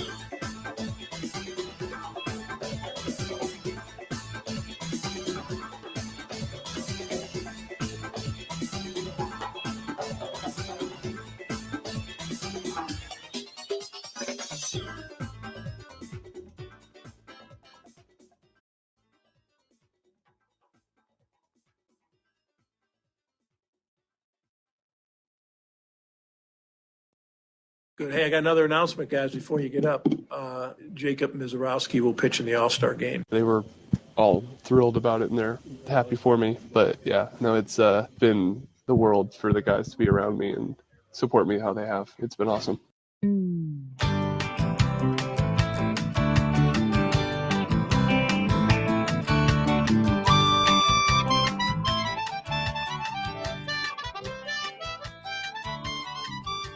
Little sampling of sound, again, courtesy of Mike Clemens. Always appreciate him just dumping just dozens of files into my email every single night. That didn't sound genuine, by the way. That didn't sound sincere. That is genuine and sincere. I love getting emails from Mike. Here's a bunch of comments from Pat Murphy, a bunch of comments from Jacob Misiorowski, who is now the latest Brewers All-Star. Freddie Peralta, first and foremost. Then we ended up with McGill. And then, you know how this works. Players, their schedule doesn't line up or they can't appear. They want to focus on rest and rehab or whatever. So then you get replacements and you start working your way down the line. And the call came for Jacob Misiorowski, which, by the way, did not totally surprise me. I said on my show, it was at sometime last week where I think it was probably the day after he shoved against the Dodgers. against Kershaw and Ohtani. Like, that is getting bigger than that in the regular season. And the next day, I was kicking around the possibility. It's like, yeah, I wonder what would be happening. I wonder what people would be saying had Misiorowski not kind of had that clunky start against the Mets. Like, if his record through his first 5 starts as a major league was sterling and outstanding, you just take away that Mets start. I'm like, well, Skeens was in the All-Star game last year. I know Skeens had a little bit more work. But the point is, Skeens didn't have 30 starts. He didn't have multiple years of service. The league looked at Skeens last year and said, yeah, this guy doesn't have a ton of starts, but he's a stud and he's going to get people to watch. So let's do it. He can start the frickin' thing. That's precedent from a year ago. And I know, whoa, but Misiorowski has 5 starts. Skeens had, okay. The point is, neither one had a body of work. So if you want to tell me that Miz doesn't have enough work to be in the All-Star game, fine. But then I'd tell you, okay, well, neither did Skeens. Even if he had a couple more, even if he had 5 or 6 more starts, they're both rookies who are just starting out, right? I had no problem with Skeens. I had no problem with Miz. I kind of thought it was on the board, save for that Mets start, but apparently the people making the selections at Major League Baseball didn't even, really care about that start. I think it's cool. I got a kick out of it. I moved on with my day. This was on Friday or Saturday. Zach Heilprin texted me and said, what do you think about guys making the All-Star game with such little, experience? And I answered, because I was talking about it on my show, and I said, well, I actually discussed this last week, 4 to 6 on my show. Like Skeen, I was kind of making a Skeens Miz comparison. It's like, yeah, it's not a lot of work, but and I didn't even know I was talking about this with Zach Heilprin, our sports director, if I didn't mention that. Zach Heilprin, he's been on the show. I didn't even know Miz was in. I thought Zach was just asking me. I thought Zach just wanted to chat with his friend and coworker, Grant Bills. And then I checked Twitter after texting. I said, oh, Miz made it. Oh, okay, so that's why we're talking about this. I didn't really think it was that big of a deal. I'm like, okay, yeah, some might roll their eyes, not a lot of work, but I mean, watch him. It's hard to argue with the entertainment value and what he could bring to an exhibition game. Then later on Saturday, again, I think it was, who really cares whether it was Friday or Saturday? This is dated July 12th, so it was Saturday.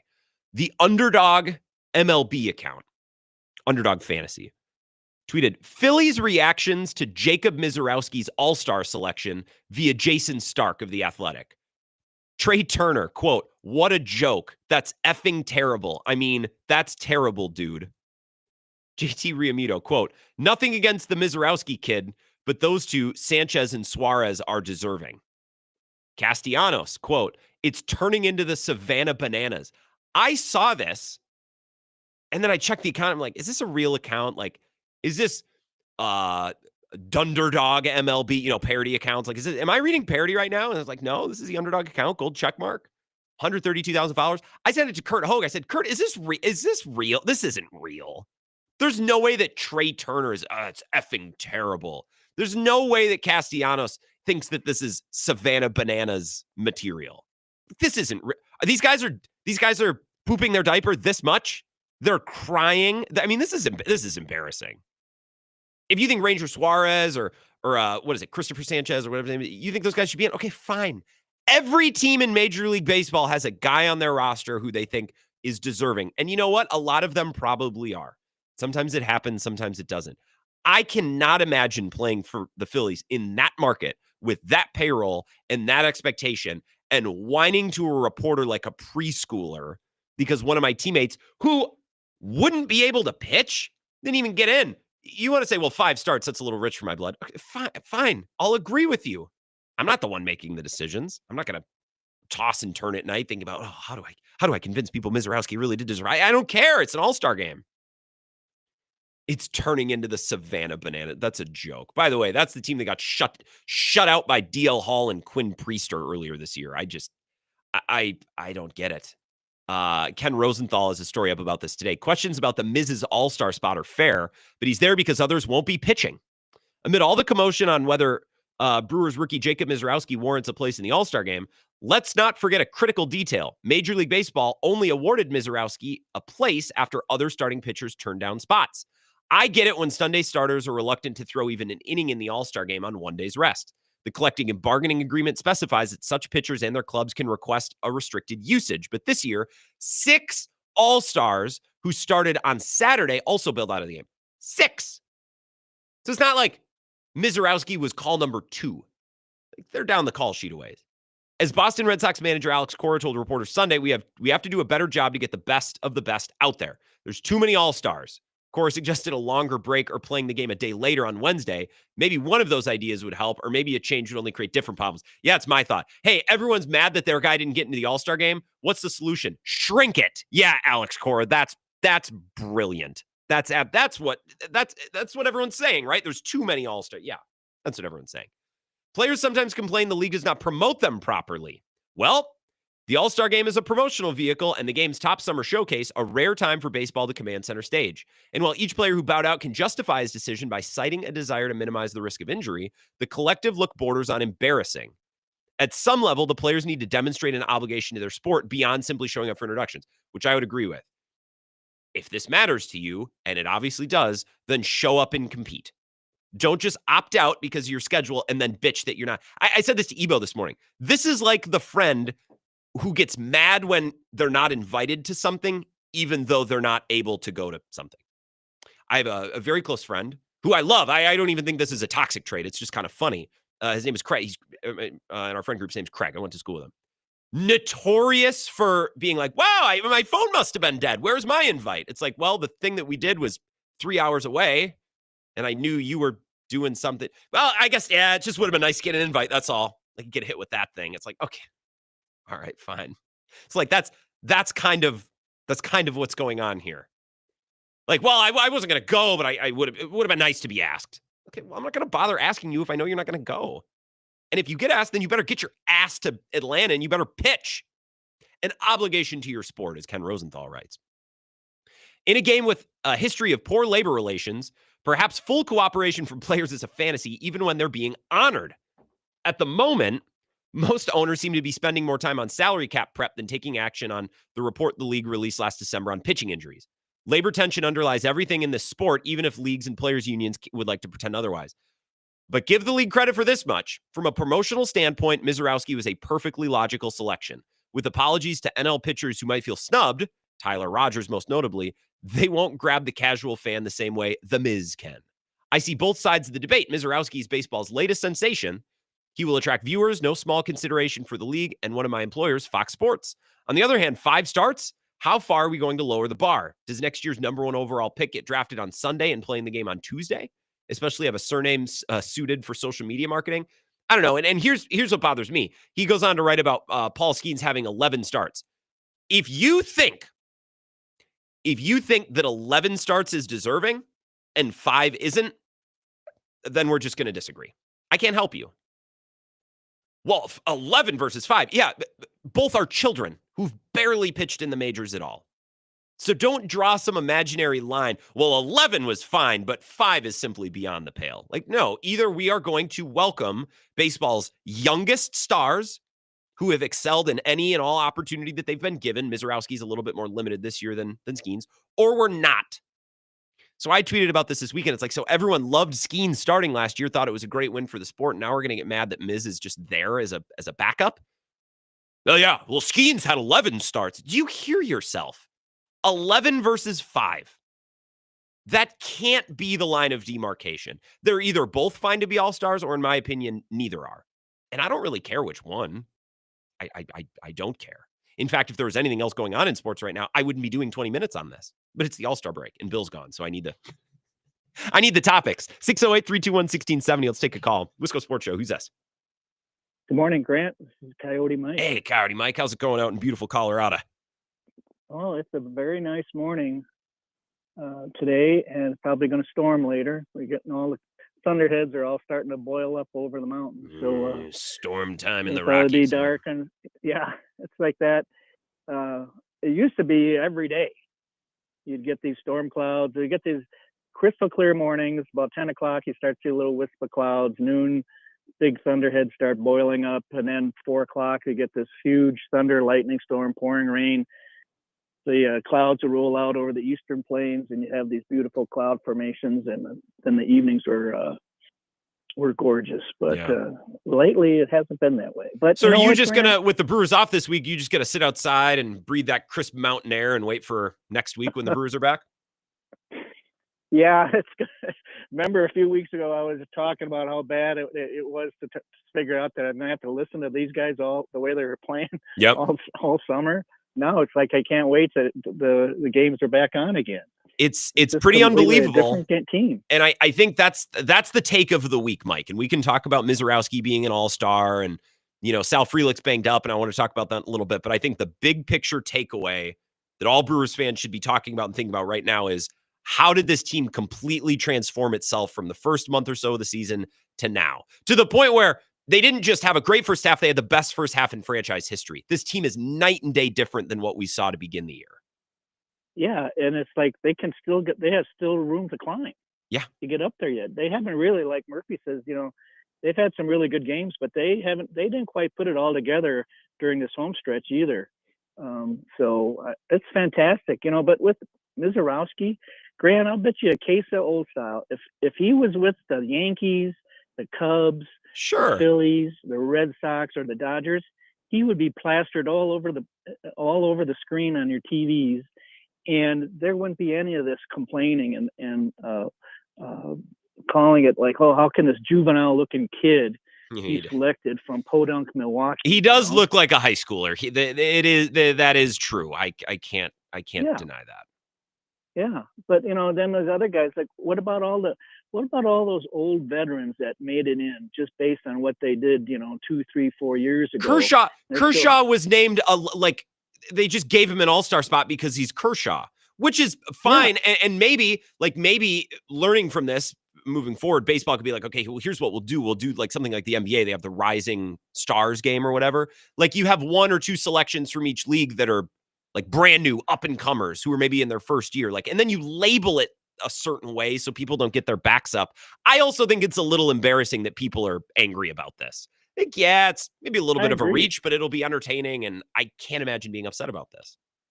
Yeah. A couple of weeks ago, I kind of was like you. Was like, almost when I called your show, I was almost going to mention, like, do you think Misiorowski could make the All-Star?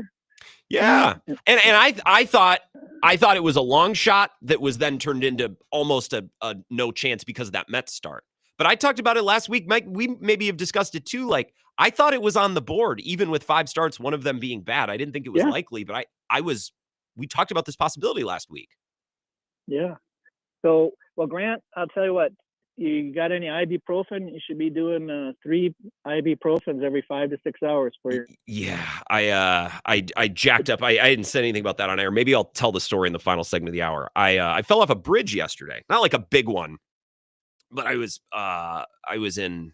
I think technically I was in Westby at the time yesterday. I was fly fishing, and I'm going to take a half day once this show is done.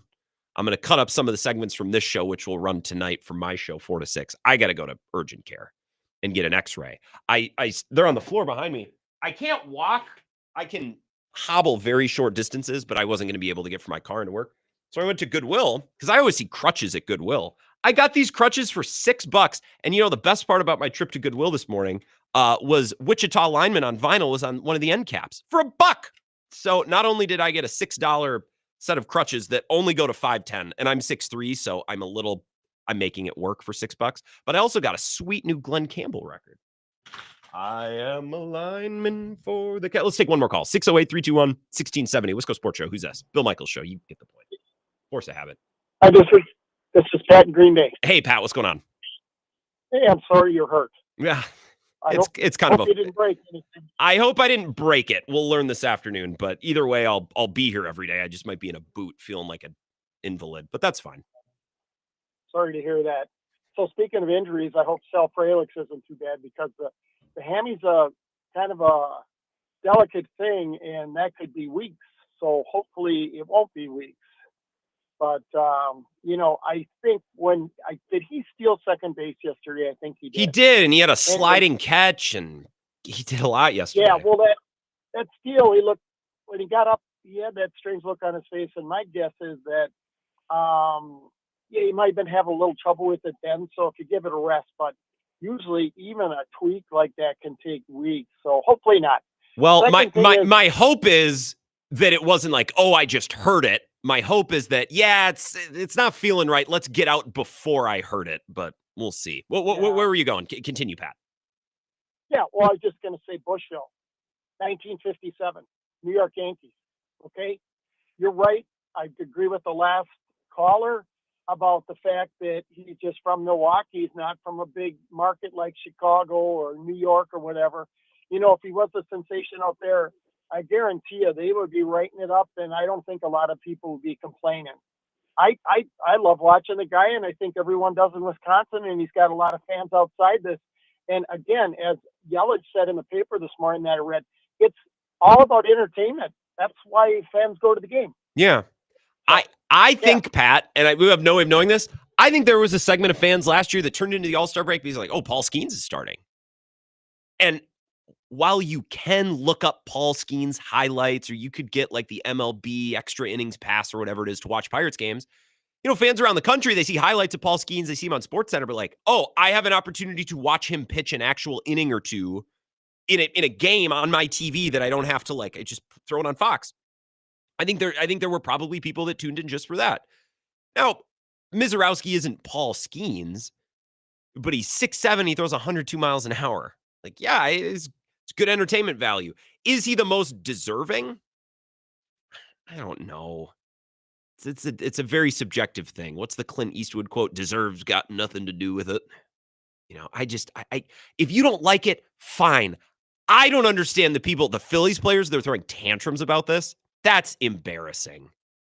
You play in Philadelphia, your payroll's in the hundreds of millions, you're trying to win a World Series, and you're crying to Jason Stark after a game because some 17-year-old gangly pitcher got in the All-Star game. After like 4 of your guys declined, like, go home and be with your wife. Enjoy the All-Star break. Like, I think that's just embarrassing behavior. We'll take a break. We'll come back. I will tell you the story of my injury, seeing Carrie Mike brought it up in the final 10 minutes of this hour. I am hobbled, but we'll get through it. We can continue to talk a little Brewers, maybe a little bit more sound from yesterday when we return. Grant Bill's in for Bill Michaels this week as he's on vacation. We'll be back in just a couple minutes.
Bill Michaels will resume in 2 minutes.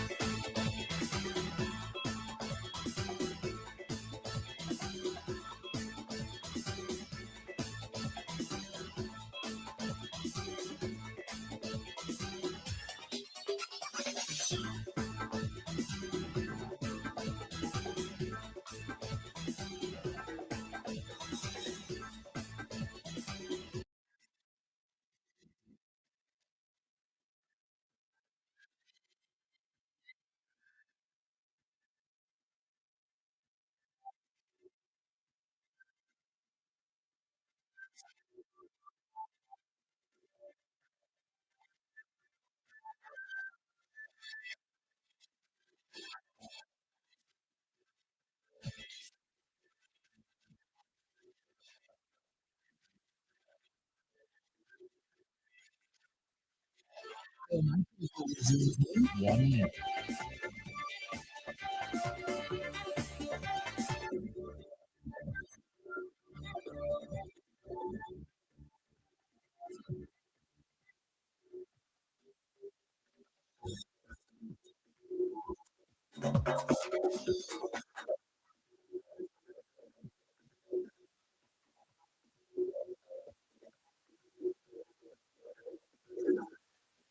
Michaels will resume in 30 seconds.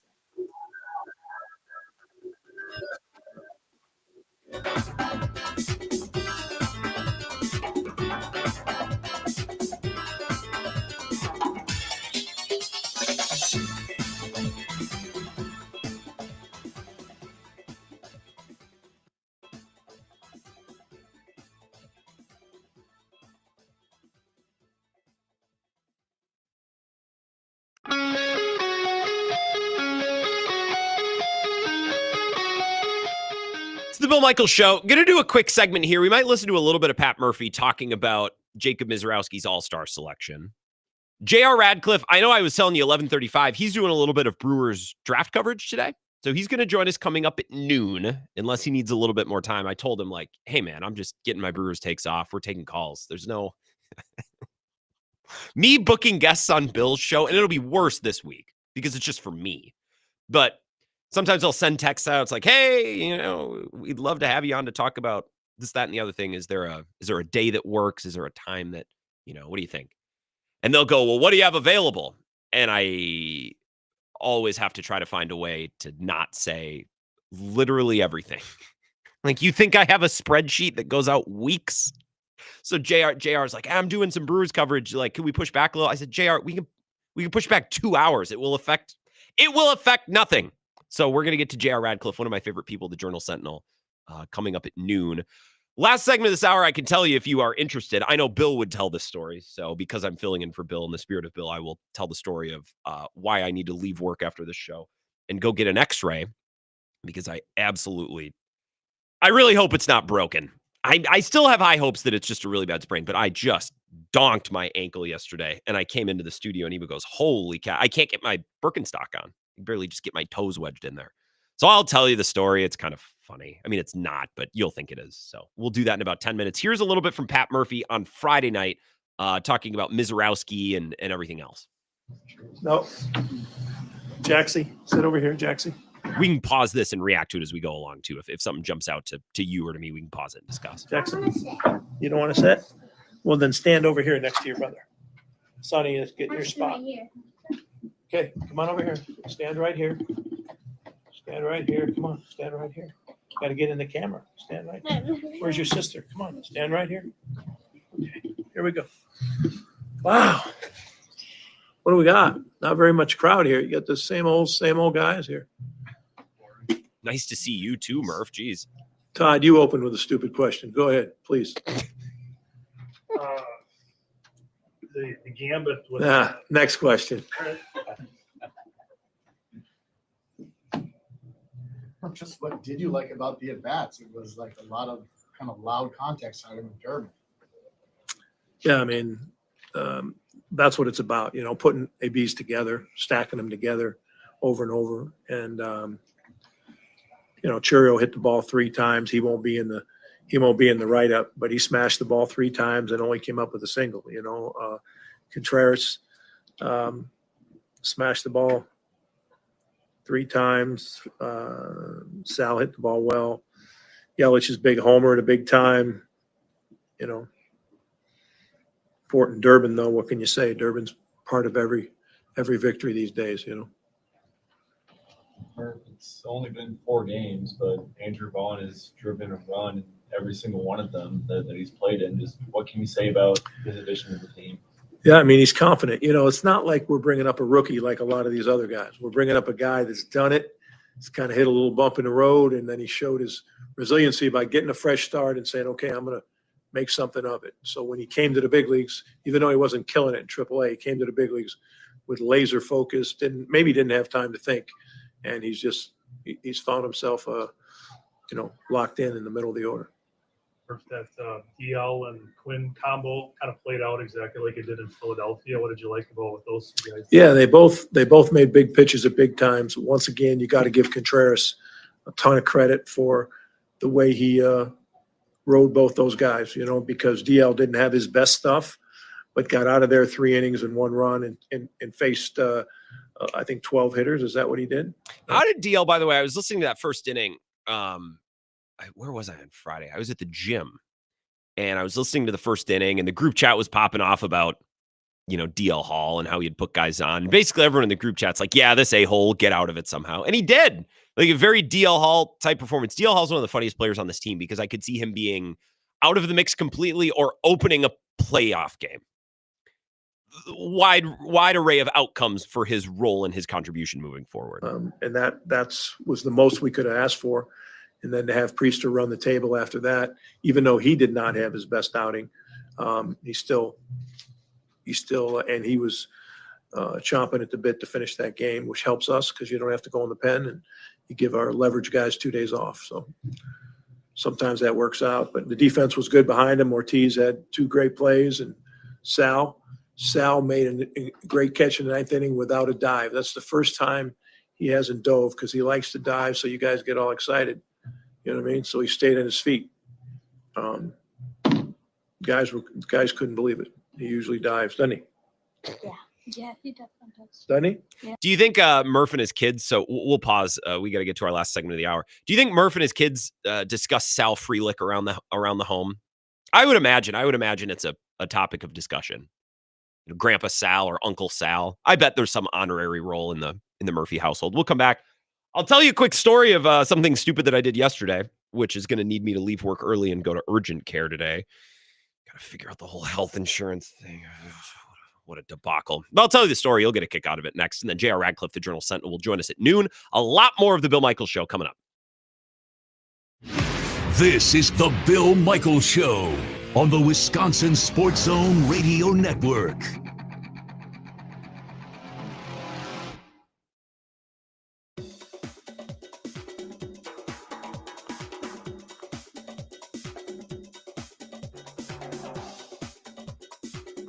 Bill Michaels will resume in 3 minutes.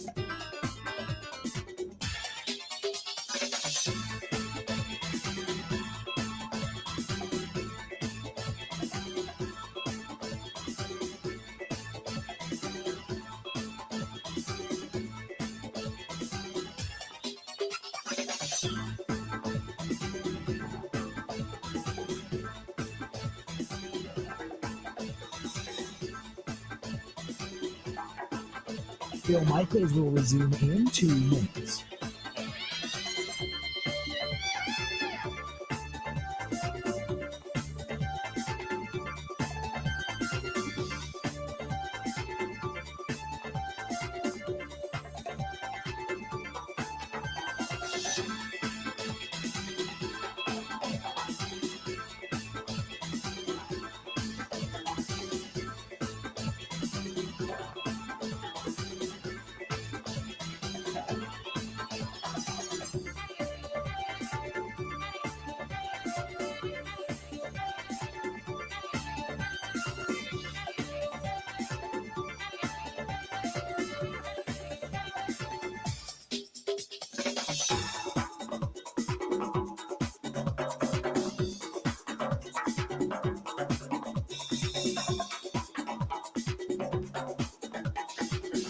Bill Michaels will resume in 1 minute.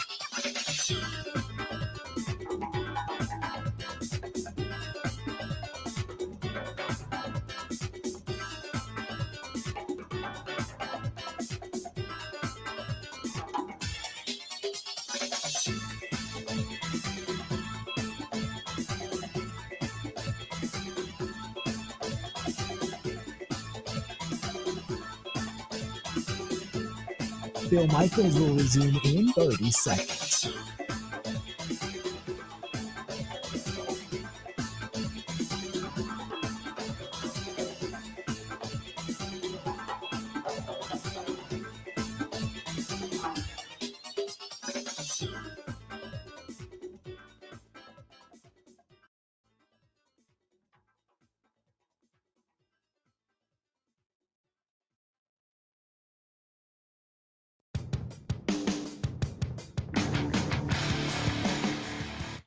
Last couple minutes of the Bill Michaels Show here. We're going to be joined by J.R. Radcliffe, the Journal Sentinel. In just a couple minutes, we'll get an update from Zach, top of the hour, and then we'll get back into the Brewers discussion. Quick story. I don't share as much about life as Bill. That many interesting things. I don't have that much to share. But I had quite an episode yesterday. So I was in Westby for the weekend, little cabin over there with a friend and doing some fishing, some bar hopping around. We went up to 3rd Street in La Crosse on Saturday night and played 9 holes yesterday. And then last evening, I was going to fish one more time before leaving because days are long. I'm here. I got nothing else going on. Might as well. So I saved my favorite little stretch of stream for last because as the day gets cooler, the sun starts to go away. Like the fish are just going to be more willing to come out and eat a little bit, at least most of the time. Not always. But as the water cools down a little bit, the sun's not blasting it, the trout will get a little more active.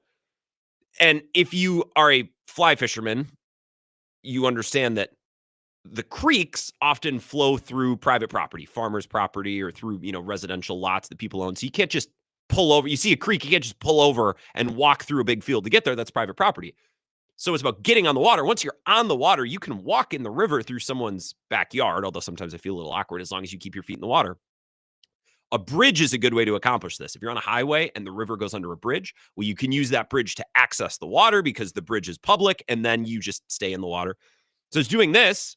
It was a bridge, it kind of halfway in between like Coon Valley and Westby, a bridge that I've climbed down before. And it wasn't above a river. It was above like a spring that is trickling and feeding into the river. So I was going to drop down into the spring and walk that little channel out to the main river. It's not that high. I don't know, 4 or 5 feet up.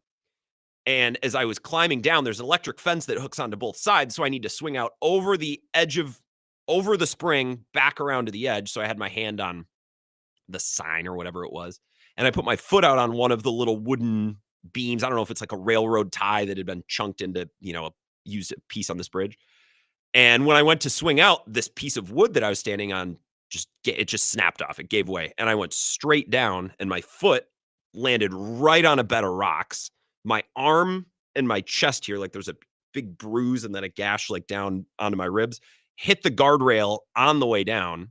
I landed on the rock. Luckily, then I flopped on my back into like a big ball of grass because it's July and everything's really thick. So that was lucky. And then, honestly, just to add humor to the whole thing, my fly fishing rod, which is like, I don't remember, 9 feet long, fell onto the cattle fence and then fell onto me. So once I was then laying on my back, I got shocked to boot, which is actually more funny than anything else. I originally thought I was fine. Laying there, if you've ever had something like pretty gnarly happen to you, the first thing is like you're checking, like, do I have a piece of metal like impaling you know what I mean? Like, is there something really, really nasty that I just haven't really? And then I start like, all right, I don't think any bones are broken. I think I'm okay. And I stood up and my ankle really hurt, but it wasn't like that bad. I'm like, I think it'll be fine. It'll be sore, but I think it'll be fine. And I walked and I fished for like 2 or 3 minutes. And then I realized it was not fine. So I'm going to go to urgent care later today. So I will be off the air tonight. So if you are a listener of my program, the Wisco Sports Show, you're getting 4 hours. You're getting more than you would right now than you would tonight anyway. I got my crutches here. I went to Goodwill this morning, got these Bad Johnsons for $7, which is nice, but they're designed for people between the height of 5'2" and 5'10". So they're a little short, but then again, ow, I have a massive gash in my left armpit anyway, so I don't really want to go jamming this crutch up in there. That's what I'm doing later today. I also at the Goodwill in Verona this morning where I stopped, they also had a copy of Wichita Lineman for $1. A lot of times at Goodwill, the vinyl kind of stinks. It's like a bunch of Andy Williams, but not the good Andy Williams, and not Moon River either. The rest of it. So I got a set of crutches for $6 and then a copy of Wichita Lineman, which looks like it's in great shape. I have to take it home and listen to it tonight if I'm able to walk and carry it into my car. J.R. Radcliffe, the Journal Sentinel, will join us next.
The feeling when you get projects done, apprenticeship could be for you. Go to buildyourcareerwi.org or just search online for ABC of Wisconsin.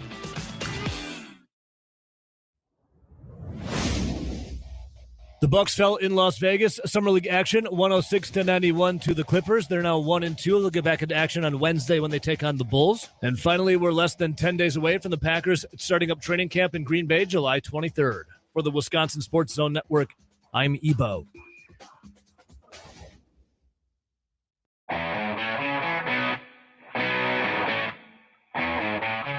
How we looking? It's the Bill Michaels Show. Bill's out this week. He's at his lake house down in Indiana. But I could never change this song. Are you kidding me? It's a privilege to begin an hour with Bill's music in the background. He will be back on Monday, just as we're getting closer and closer to Packers training camp. So we might talk a little Packers this week, but it's dead. And as Bukowski said last week, like, what are we even going to learn from training camp? You know, some positional battles and stuff, but the Packers came up short last year. They couldn't beat the elite opponents. Well, if that's what we're looking for this year, we're not going to get that in training camp. So I'm interested to see what Bill can spin up for Packers conversation when he gets back. Let's talk Brewers. J.R. Radcliffe, the Journal Sentinel, is here. I listened to him and Kurt on Microbrew this morning. Their podcast is excellent.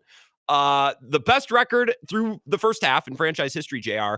I think set Miz aside, set some of these smaller stories aside, the big story or the big talking point for Brewers fans this week has to be, how did this team go from looking so bad in the first month to like a completely different baseball team now with the best record through the first half in franchise history? I don't understand how they did it.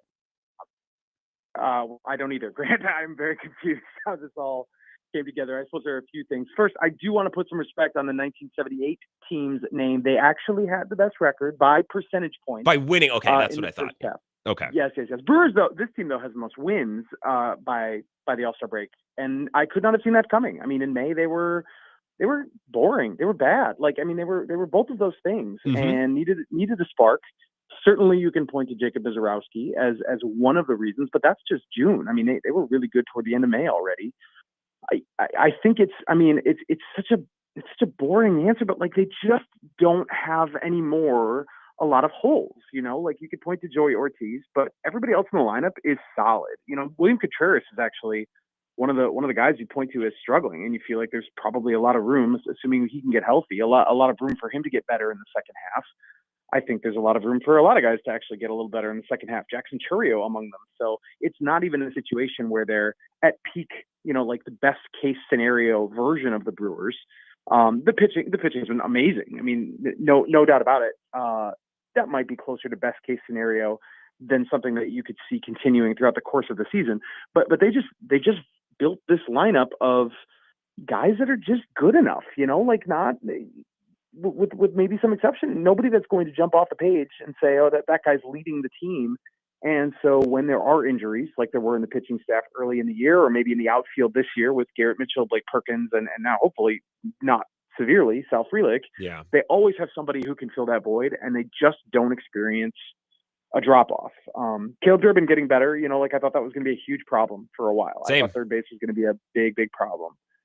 And he just isn't. He just hasn't been. He's been good defensively. He's been better than expected, I think, in offense even. So they just have a good enough team in all the right places, and they have pitching that's carrying them. And there's no sexy answer. It's just here they are. I don't even think you can look at it now and say, well, that team won 35 out of 50 games. I don't think you could even say that looking at this roster. But that is what they have done. And now we'll see how long the carousel goes into the season. Can they coast from here?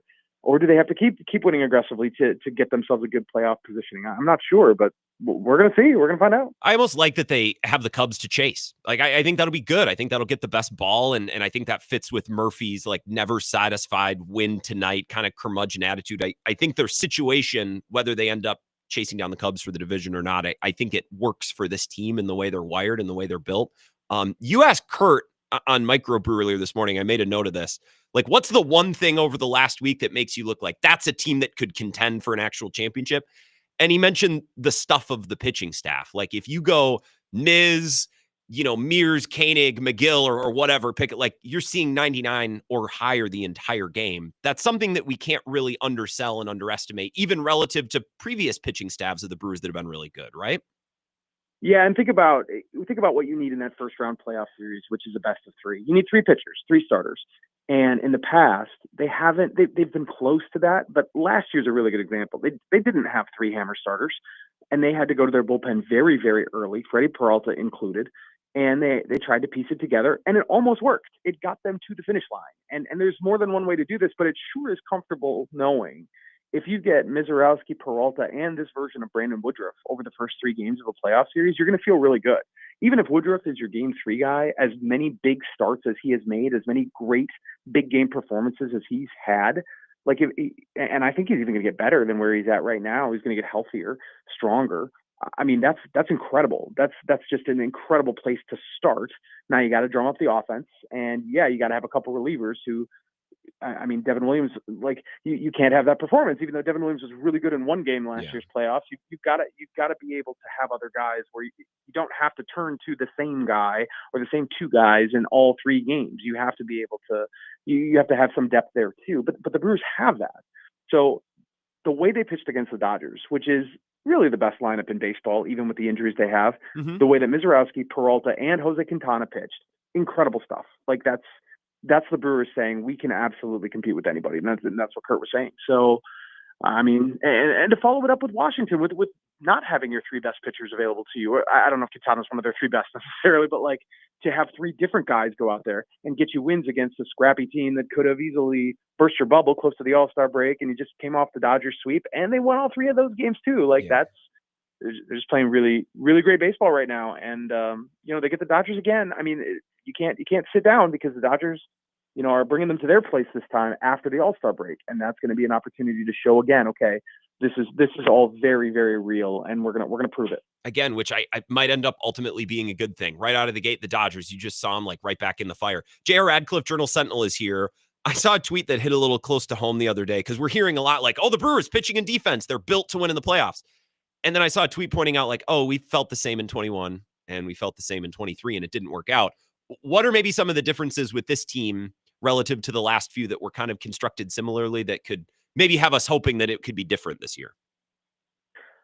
Well, I wish I could tell you that I thought they were built differently. I don't know if I feel that way yet. And part of that is just the lack of a hammer in a thumper in the lineup, somebody who's going to get you home runs.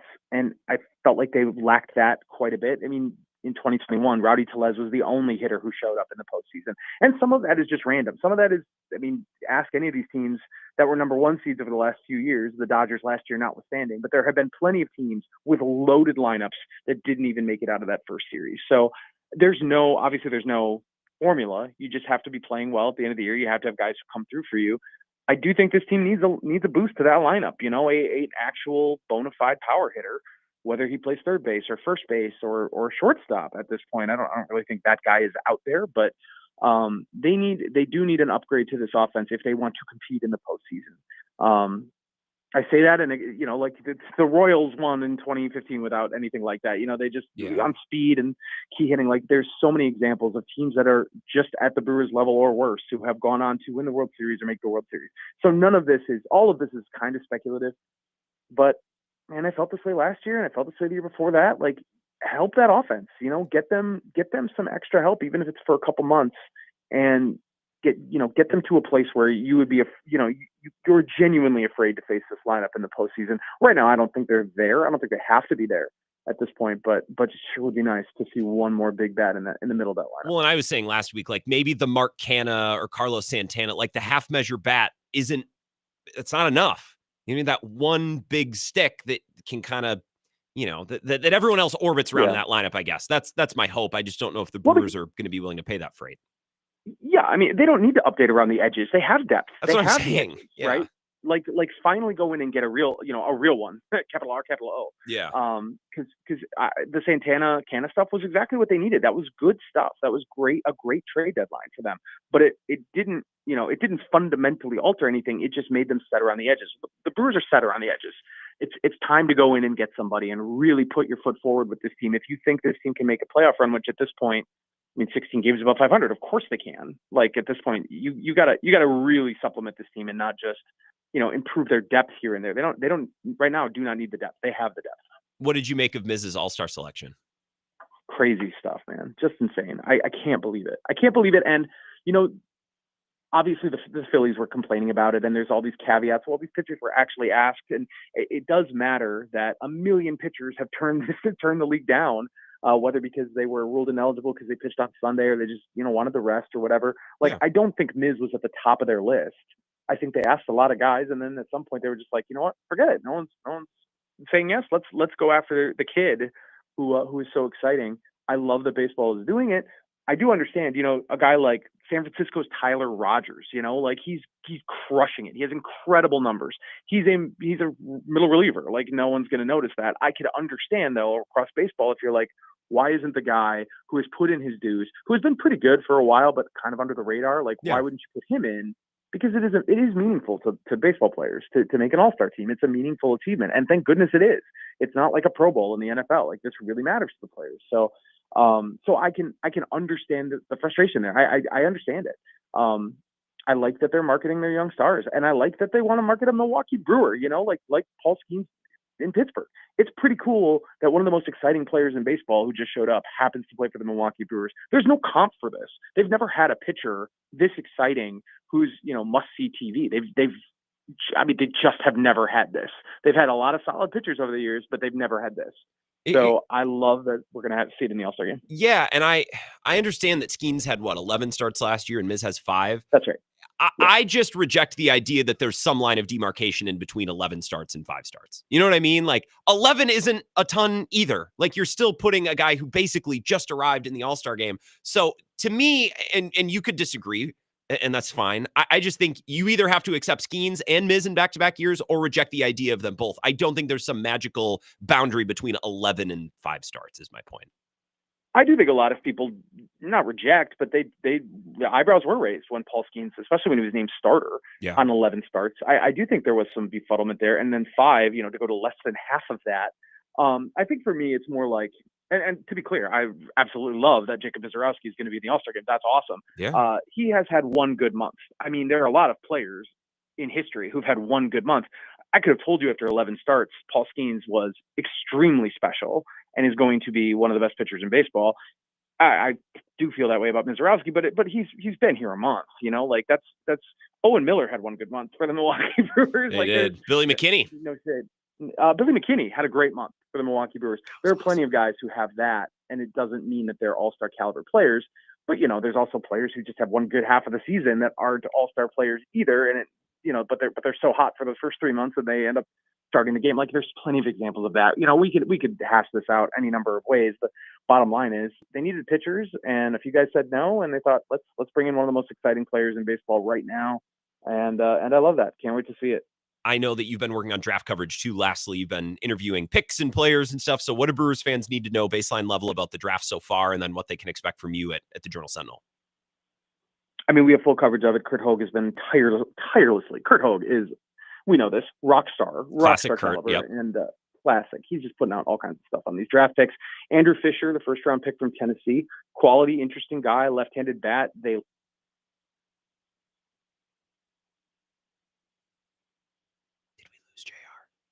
JR, did I lose you? Ah, well, crap. I guess we were close, and that is kind of an awkward period. Like, I'd like to say goodbye. We were very close. Shoot. Well, we'll do this.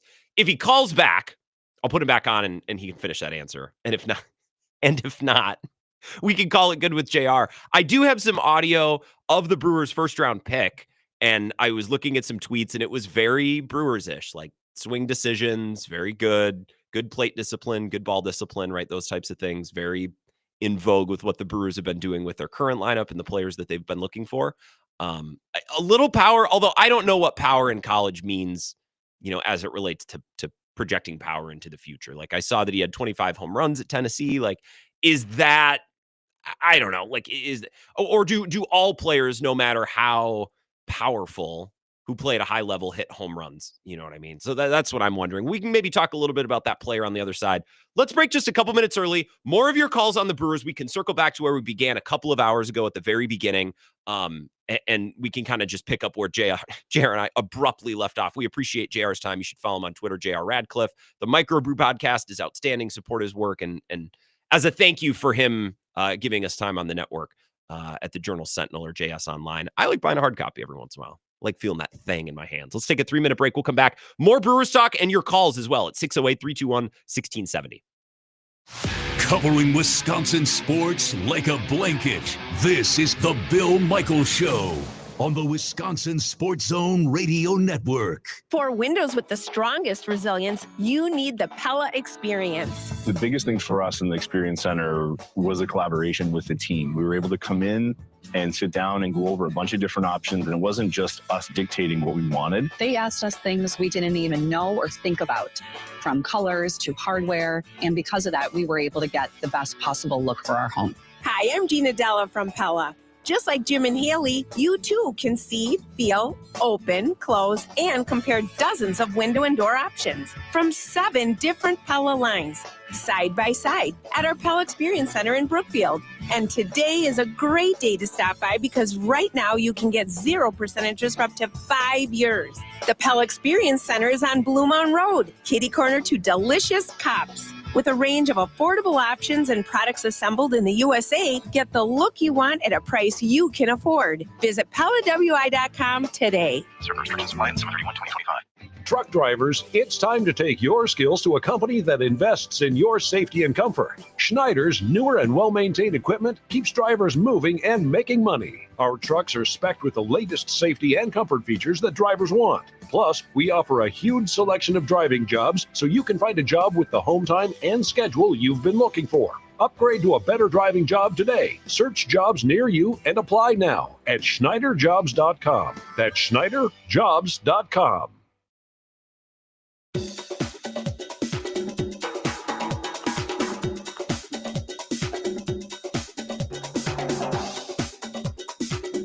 Bill Michaels.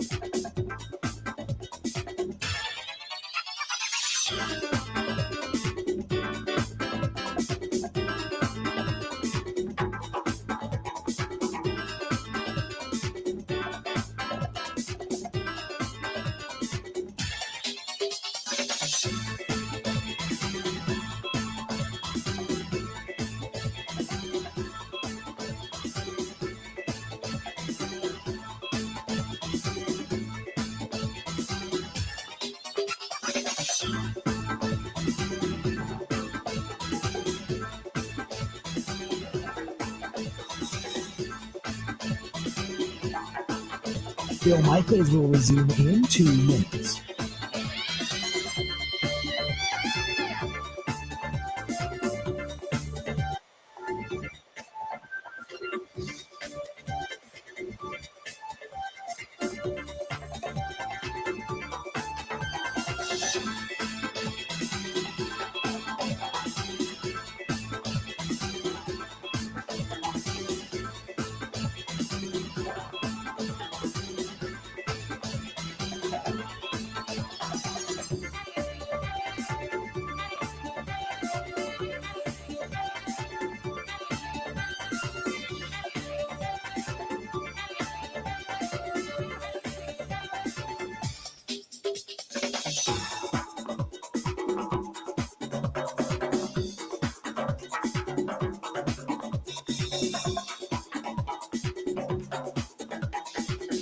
Bill Michaels will resume in 1 minute.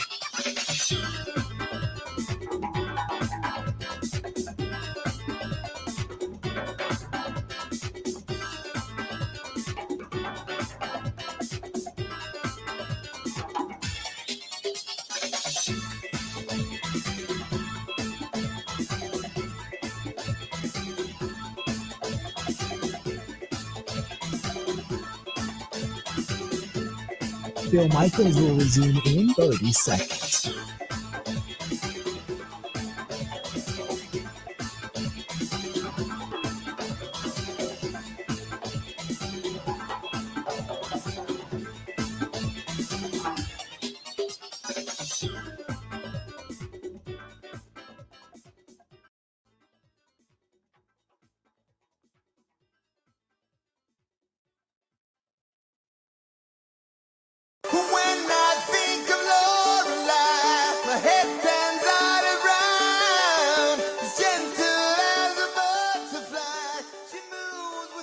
Welcome back. How we looking? It's the Bill Michaels Show. I can't do it like Bill, so I won't try. He'll be back on Mondays down at the Lake House in Indiana. My name is Grant Bills. I normally produce this fine program. It's a fine program because of Bill.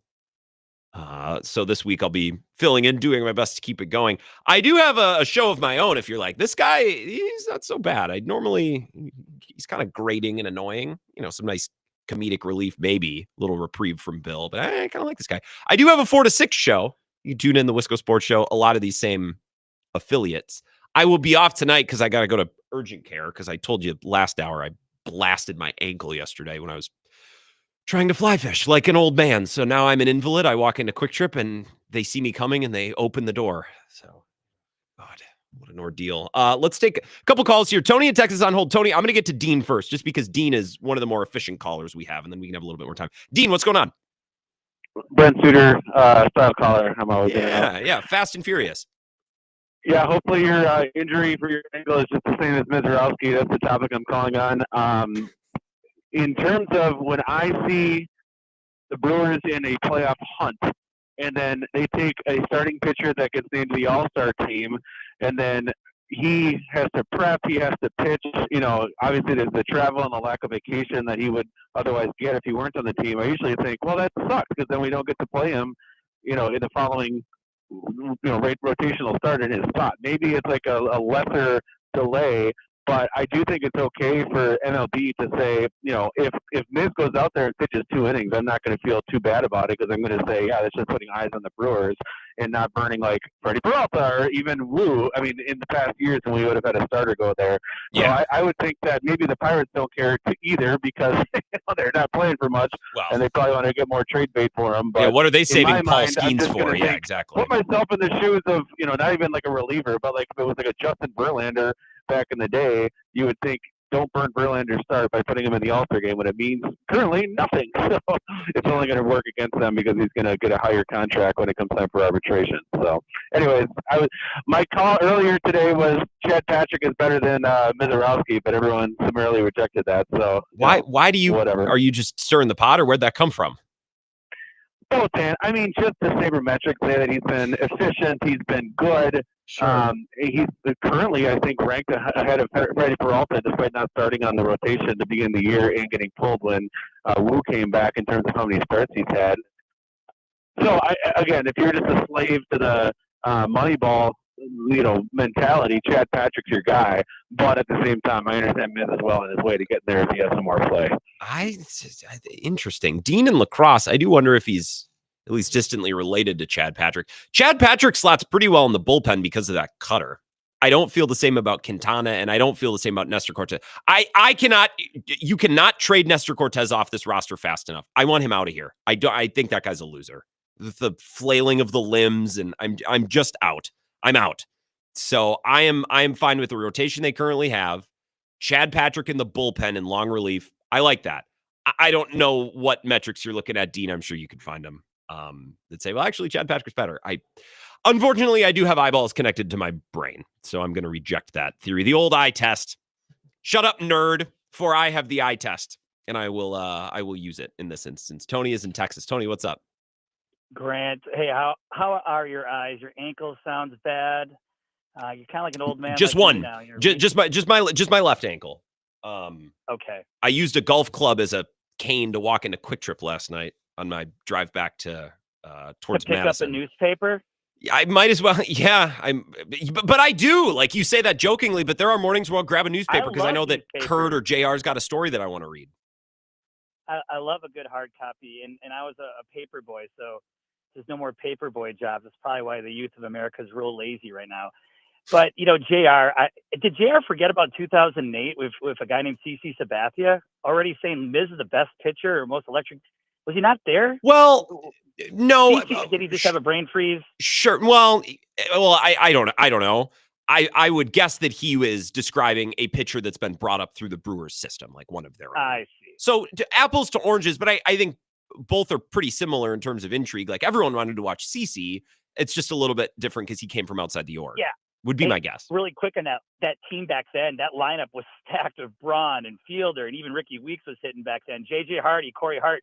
You look at this Brewer lineup now, most of America wouldn't know who any of these guys are besides Christian Yelich, maybe Jackson Churio. So interesting how baseball is different. But here's my question, and I'm looking at this Milwaukee sports landscape. I see the Bucks. I see the Brewers. The Bucks have more money in the world than you and I can, more than the Saudi prince probably. Sure. I look at Mr. Mark Antonaccio stealing sand and stuff like that and just trying to pinch a dollar. What organizations run better? The Bucks or the Brewers? You tell me. Ooh, well, this is difficult. It's sometimes difficult to cross sports, Tony. I appreciate it. I would say, they're operating in two different sports that use two different rules. And while the markets are similar, the Bucks have more money than God, or that ownership group does, and the Brewers owner does not. So it's pretty difficult to compare them face to face. You could compare them relative to their peers. I think you'd be hard pressed to find a team that has as limited resources as the Brewers succeeding consistently like this. That's what I would say.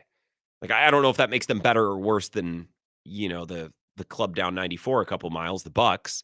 I also think the Bucks, considering the objectives and considering where this was going when this ownership group took over, they've got an arena built, they won a title, they've gotten Giannis to sign multiple extensions, and then when we thought they were in a corner, they traded for Dame, and then when we thought they were really in a corner, they signed Miles Turner.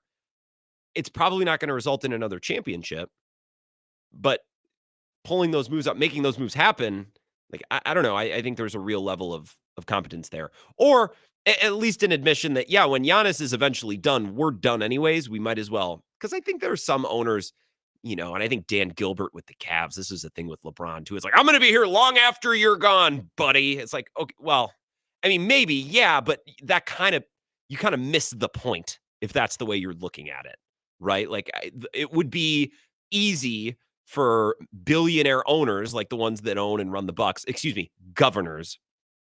It would be easy for governors like that to be like, well, I got more money and Giannis, no one's above the franchise. And, it's like, okay, well, I guess in literal terms, you're right. But also, like, he's here now and you're probably never going to get this again. So I like the Bucks decision-making. Their level of investment is obviously very large. I think Bucks ownership deserves a lot of credit for cutting the checks to pay the tax and then, stretching Dame's salary. So we're going to be paying this guy $20 million a year for 5 years. And the ownership group said, yeah. Yep, absolutely. And that's something Jim Owczarski talked about last week or the week before, the weeks start to run together. Basically, it's like the ownership group had to sign off on all of this. They had to okay the stretching and the waiving of Dame. They had to okay, dedicating then more money to Miles Turner. So the level of investment from the Bucks is very, very high.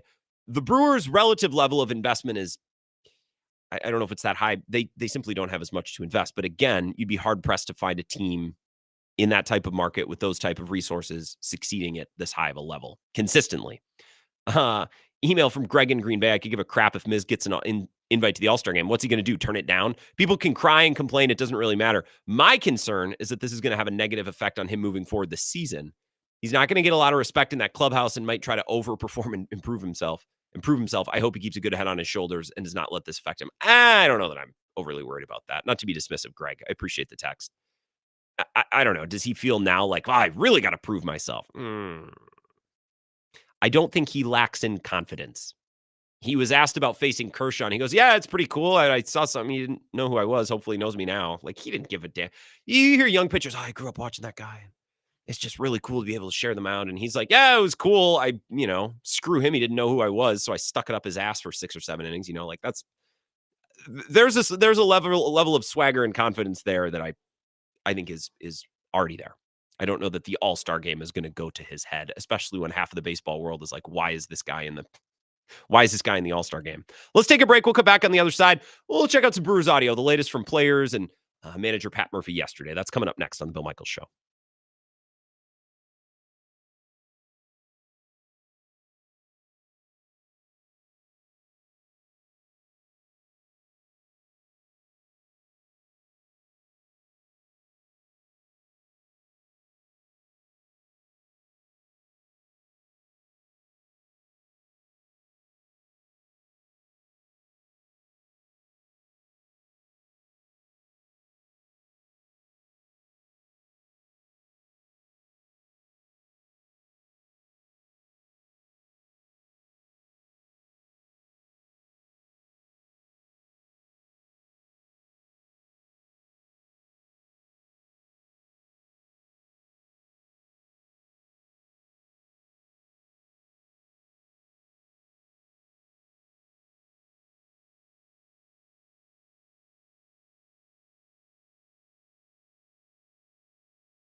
swallow my pride. I would choke on the rhymes, but the lack thereof will make me empty inside. I would swallow my doubt, turn it inside out, find nothing but faith in nothing.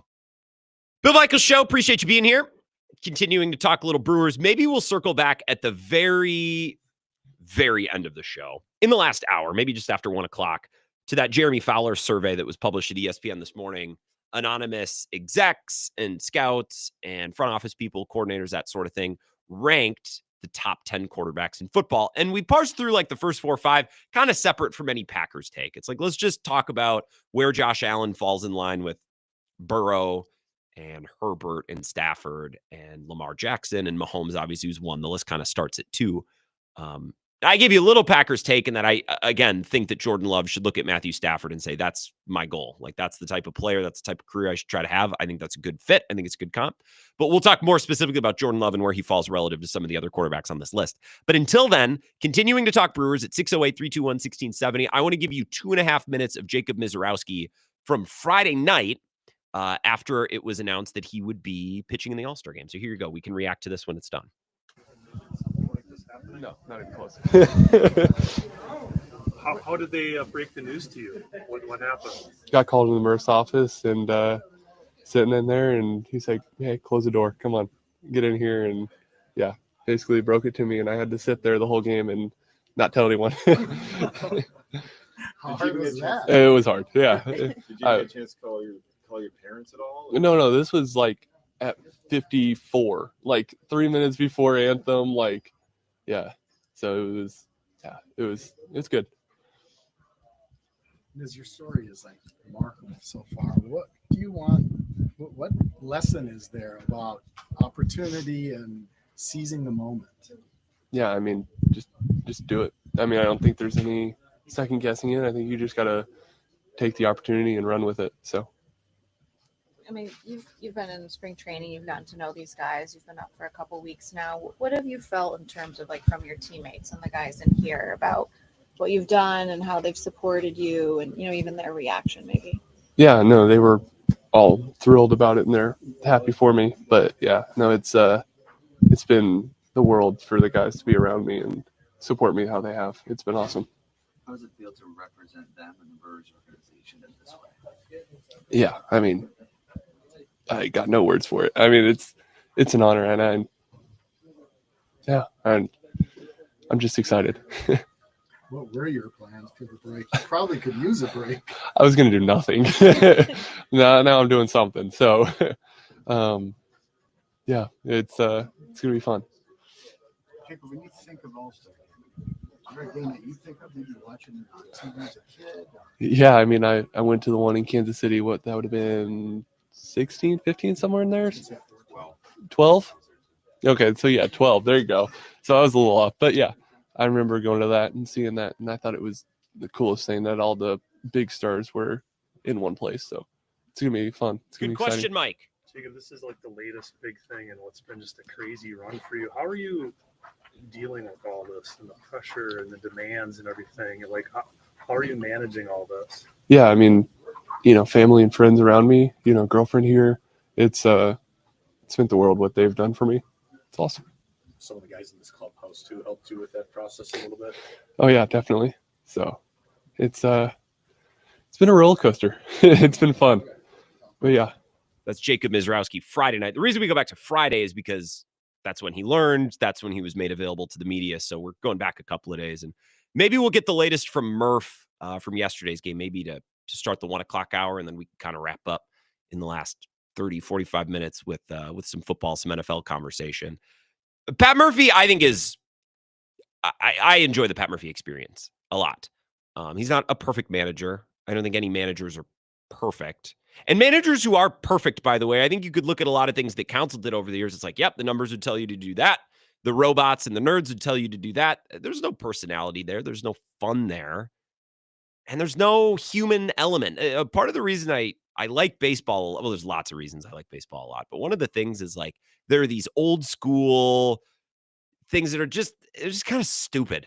Like, why does that happen? I don't know, because it's just how baseball is. Like, why does the manager go out and kick and scream, and then the ump throws him out, and then the manager keeps yelling, and it's just kind of how it is.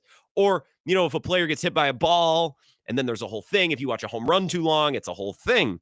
I like that part of baseball. So I like that Pat Murphy gives us a little bit of that. And I said during football season last year, for Packers fans who find themselves wanting for a coach like Dan Campbell instead of a tight pants kind of nerdy offensive coordinator like Matt LaFleur, we have Pat Murphy. And I think a lot of people complain about Pat Murphy because he's not very logical or smart about, some of the things he does, specifically bullpen management or roster construction, lineup construction, whatever. I enjoy the Pat Murphy experience really cover to cover, with the exception of two things. I think he manages his bullpen a little aggressively and a little, I don't want to say recklessly, but I think sometimes it borders on reckless. Like, you have Aaron Ashby. This is a perfect spot for him, but instead we're going to go for Nick Mears for the third time in 4 days. And Nick Mears' stuff has struggled as a result, I think, throughout this season. We've had, guys like Brian Hudson who are just straight up ran into the ground. And I don't know that he'll ever be, the same pitcher ever again. Who knows? It's too much. You need to use the Easton McGee and the Grant Anderson. I like Grant Anderson. I think he's good. Aaron Ashby, DL Hall too. Like, when DL Hall goes, basically 6 up, 6 down and has a great 2 innings, send him back out there for a third. Don't go get, one of your leverage guys when they have an opportunity to get a day off. And that's what I liked Murphy. I liked hearing him talk about the DL Hall Quinn Priester double, getting through the whole game. So they're like, yeah, we can give our bullpen a much needed day off. Yeah, Murphy. Sometimes they got to work a little bit harder. That's fine. Sometimes you need to get a guy in just because he hasn't worked in a while. But a lot of times it's like, we need to find a way to not burn those guys out as much as I can. That's one thing that bothers me about Murph. Another thing that bothers me about Murph, and this might be more of a Brewers thing than a Murph thing, I don't understand why they handle injuries the way that they do. If a guy is hurt, he should not be playing. If he's not capable of being fully 100% available, he should not be playing. This came up earlier this year, I think with McGill. And Murphy got to the 9th inning, and they didn't originally go to McGill. They went to somebody else. And then that guy didn't cut the mustard, so then they went to McGill. And then they were asked about it after the game. It's like, well, why didn't you just go to McGill if he was available? It's like, well, he was dealing with a something or other, and we wanted to avoid using him. Then don't use him. Then don't use him at all. And yesterday, Sal Frelick hurts his hamstring, has to come out of the game. And we learned that, he's been dealing with something. So this is Pat Murphy after the game talking about Sal Frelick. Yeah, I mean, I'm afraid that whenever you're dealing, his hamstrings last week, he was feeling it a little bit and cautious and got treated for it. And then when he slid, he felt like it got worse. We recommended he come out of the game. He wouldn't have taken himself out. So first of all, I don't care what the player wants. Make your medical decision, and you're going to tell him you're not staying in the game. It's very frustrating to hear that Sal Frelick leaves the game yesterday with a hamstring injury. Well, he's been dealing with it for 2 weeks. Oh, and okay, and playing every day. Okay, sure. Yeah, why not? You've already won the series. It's the day before the All-Star break. Why is he out there? This is Pat Murphy a little bit more on Sal. Hurt my heart, he's such a key cog in this whole thing. That just ruined my day. The win obviously brightens it some, but yeah. So how bad will that be? He's getting MRI right now. We'll find out later. It just drives me nuts how they take half measures with injuries. Well, he's been dealing with something. Well, then don't have him play. I understand you want to win these games, but the All-Star break's 4 hours away. The start of the game yesterday. Don't have him out there. This has happened with McGill. I gave you an example. This has been happening with Contreras for the better part of 2 years. Is he hurt? Well, he's been dealing with... Oh, okay. Well, yeah, just let him continue to deal with it and play through it then, I guess. Diagnostics are a little bit different. I understand coaches aren't doctors. So when you ask Murph after a game, what's the outlook? And he's like, it shouldn't be serious. And then he's out for 2 months. That's not Murphy's fault. It's more about recognizing that someone is dealing with something, and we are going to let that player get right fully. Joey Ortiz healing his neck fully, not taking a couple of days off and then well, you know what? I'll just stand sideways in the batter's box. What? Why? Why would you? Why? Just get right, man. Like, it's a long season. It's a 162-game season. Sal Frelick can miss 3 games before the All-Star break. It's perfectly okay, especially once you cleared the Dodgers. Like, if you can't beat the Nationals without Sal Frelick at least 2 out of 3 times, then that's, that's not a Sal Frelick issue. That's all I'm saying. So those 2 things bother me about Murph: the bullpen management, and then, the injuries and the half measures with the injuries. It's very, very frustrating. Steven Lacrosse says, don't know why people are butthurt about Miz. Watched a breakdown of his pitches this weekend. 13 of the 15 hardest breaking balls ever. I think he's deserving. Here's the thing, and Zach asked me about this last week. He's like, do you think Miz is deserving? Because Zach, he follows baseball, but he knows that I'm probably more into it than him. And I said, he only has the opportunities that he's been given. You know what I mean? Like, the Brewers called him up when they did, and he's only had that many opportunities. And I think, with the exception of maybe the Mets game, he has done more with those opportunities than even thinkable or possible. So if you are grading him on a curve, you're grading him on his curve. He's had a short season. Then, yeah, he's deserving. The question is whether or not you think that curve is too steep. I don't care. It's entertaining. Had he not been selected, I'm not bitching to reporters and whining like those Philly players. This is just effing terrible. Would you shut up? That's it's a little embarrassing. When we come back, a little Bucks thing from the weekend, and then we'll get right back into the Brewers and eventually the Packers in the final hour of the show. This is the Bill Michaels Show. We'll be back in 3 minutes.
The Bill Michaels Show. Welcome back. Last couple minutes of the hour. Phone lines are wide open. If I'm not making that abundantly clear, you are more than welcome to call. Join in the conversation. Normally, I host a 2-hour show in the evening. So when the phone lines get busy, it's like, all right, we got to, I like chatting. I want to hear your takes. We got to move. 4-hour show, man. Let's do a segment with Tony in Texas. Talking about the Brewers. So especially when we get into the last hour here, if you have any Brewers thoughts from the first half of the season, Misiorowski, the management of Pat Murphy, Sal Frelick's injury, all of it, we'll kind of hard reset the show at 1 o'clock here and hit on all those things again for those who have joined us since the show began back at 10 o'clock. And then I want to get back to that list. They were Jeremy Fowler at ESPN, the best quarterbacks in the NFL. We'll get back to that around 1:30. A little Bucks audio that I think is worthwhile. Miles Turner had his introductory press conference over the weekend in Vegas, which I understand the Bucks are out there, and I understand Summer League is going on. And look, on some level, maybe it makes sense because so much of NBA media is out there. I feel like the local media might be getting stiffed a little bit with that, but there's no perfect way to do it. Everybody's out there. I guess it makes sense. It's not my job. I shouldn't. Whatever. Miles Turner, a couple sound bites here that I want to play for you. Why did you choose the Bucks? And why did you choose to play with Giannis instead of staying with the Pacers, a team that just made the finals? Yeah, I was tired of taking them damn shoulders and elbows to my chest to be able to play. For someone as forceful as he is. But nah, man, just, it's a rarity in this league that you get to be alongside, like you said, a generational player, arguably, one of the greatest players to play this game. But not even that, man. I just look at this roster and how it's tooled. I competed against these guys for the past 2 seasons, man. I just, there was a respect from afar about just how they went about their business. My former team, we were young and hungry. And, I look at this team, it's a veteran group of guys that, just kind of like just a grungy, just like want to win by any means necessary. Interesting.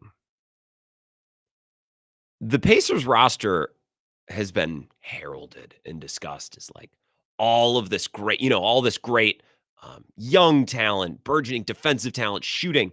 It's interesting to hear a star player talk about his decision to leave that situation to come to the Bucks because he likes the roster. You know what I mean? I think the Bucks have done a fine enough job retaining Gary Trent Jr. and Bobby Portis, and signing Cole Anthony over the weekend, I think is massive. But considering what the Pacers have done and what they're building, it's not like he left the Hornets. It's not like he left, fill in the blank crummy team and said, well, the Bucks, they got all these veterans. Okay, sure. The Bucks compared to some are a good situation, but compared to the Pacers, let's listen to that second half one more time. But not even that, man. I just look at this roster and how it's tooled. I competed against these guys for the past 2 seasons, man. I just, there was a respect from afar about just how they went about their business. My former team, we were young and hungry. And, I look at this team, it's a veteran group of guys that, just kind of like just a grungy, just like want to win by any means necessary. Interesting. Another comment here, and then I want to take a phone call. Miles Turner talked about how he was impressed that so many players wanted to stay with the Bucks. There's a reason why guys want to be here, man. Gary Trent resigned. Bobby Portis resigns. Torian Prince resigns. Ryan Rollins resigns. Like, everybody sees the vision. They don't just resign, just to do it. So I just think that there's a real belief, within this organization, and I align myself with that. Interesting. I got a little bit more from Miles Turner, but let's take a call first. 608-321-1670. It's the Bill Michaels Show. Who's this? Fran. Fran. What's going on, Fran? Welcome. Yep, from Janesville. Janesville. Real quick, I just had a laugh when you fell over the electric fence. I grew up on a farm, and I fell over a bunch of those as a kid, so I know the shock that you felt. There's no good way to do it. You can try to roll under, you can try to go over. The problem is in my effort to go around, I fell onto a bunch of rocks, and I still ended up getting shocked by my fishing pole, not by me. But my other question, not take a lot of your time, but you're good. Were you like in a back stream? Were you trespassing through fields and stuff, or did you have the property owner? I was climbing down a bridge to avoid trespassing because if there's you can hop down into the water, and then once you're in the water, you're good. No, I was actively looking to avoid trespassing. That was actually my goal. Okay. Which how ridiculous? Quick, yes, go ahead. Hey, I like Murphy a lot. The only thing I don't like about him, and I know you may have covered this before, I just don't know why he has to bring his children to the press conferences. I mean, I like kids a lot, and I had 4. I didn't even take your kids to work day. I just don't know why he does that, and it just kind of, throws you off a little bit when you're trying to listen to a question. And if he ever got testy, he'd be in front of his children. So I don't know why he does that. And I don't know why other players do that also, not just him. But other than that, that's all I had to say. So it's not something that I mentioned because I don't think it necessarily pertains to baseball. That doesn't mean we can't talk about it, though. Fran down in Janesville, appreciate the call. You are not alone. Bill's mentioned this. I think Clemens has mentioned this because the press conference, he for as much of a jock and a thickhead, a boxer, as much as that is his personality, he's actually very soft spoken in press conferences. He'll pause and he'll talk like this. And when you're trying to hear that, and as a radio producer, like I want good audio because I want to be able to use that on the show, and you just hear the kid, the little microphone, got the toy truck down on the. It's not the end of the world. And it doesn't matter. It doesn't prevent them from winning baseball games. But it's just like if you were trying to listen to the show and the whole time you just heard, this is all you're hearing. It doesn't exactly make for a great product. He brings his kids up there because he probably, I'm sure he does love his kids because it's a chance to be around him. It's like, look at me, I'm a family man. I think that's why players do it too. Curry always used to bring his daughter to press conferences, and now his daughter is like, now I see pictures of, what's her name? Aisha? No, it's Riley Curry is his daughter. I'm like, holy crap, she's like not an adult, but she is. I remember her being a tiny little toddler not that long ago. So, and now I have brittle bones. I'm walking around the Cooley region snapping my ankle. I hope it's not snapped. We don't know yet. Appreciate the call, Fran. Yeah, the getting buzzed by the electric fence was just the icing on the cake. I got another Miles Turner soundbite or two. I think it's interesting hearing him talk about, the Bucks situation. Yeah, but you were at the Pacers, man. That's a situation everybody loves. We can talk a little bit more of that. We'll reset the show completely and hit on the big Brewers topics of the day coming up next, and then we'll kind of wrap up the last half hour of the show. I'll talk quarterback rankings. Love a good list. Final hour of the Bill Michaels Show. My name is Grant Bilson from Bill Lake House in Indiana. Follow us. We'll be back for the final hour next.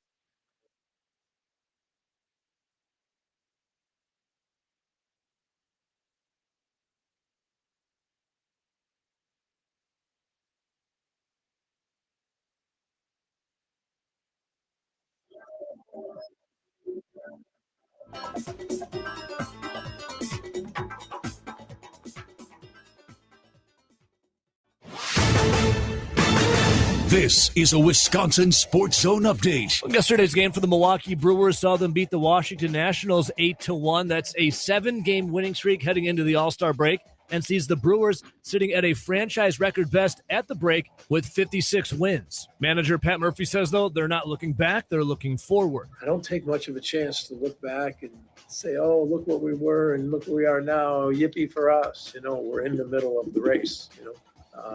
We have this All-Star break. Let's try to make it efficient, and let's try to stay healthy and do good things and stay on course. Heading to the All-Star game will be 3 pitchers for the Brewers: Freddie Peralta, Trevor McGill, and Jacob Misiorowski. Despite some backlash across Major League Baseball on Misiorowski's selection, the Miz says his teammates have his back. They were all thrilled about it, and they're happy for me. But yeah, no, it's been the world for the guys to be around me and support me how they have. It's been awesome. MLB's All-Star game will be tomorrow night at 7 o'clock from Truist Park. Yesterday also saw Major League Baseball's draft. The Brewers, with the 20th overall pick, took infielder Andrew Fisher. ABC of Wisconsin is the largest apprenticeship program in the state, with more than 2,000 active apprentices in 12 different skilled trades. In the ABC apprenticeship program, you earn while you learn on the job, get paid to go to class, and graduate with a job in your craft, but without the huge college debt. Explore 12 different construction trades in one spot at buildyourcareerwi.org, or just search online for ABC of Wisconsin.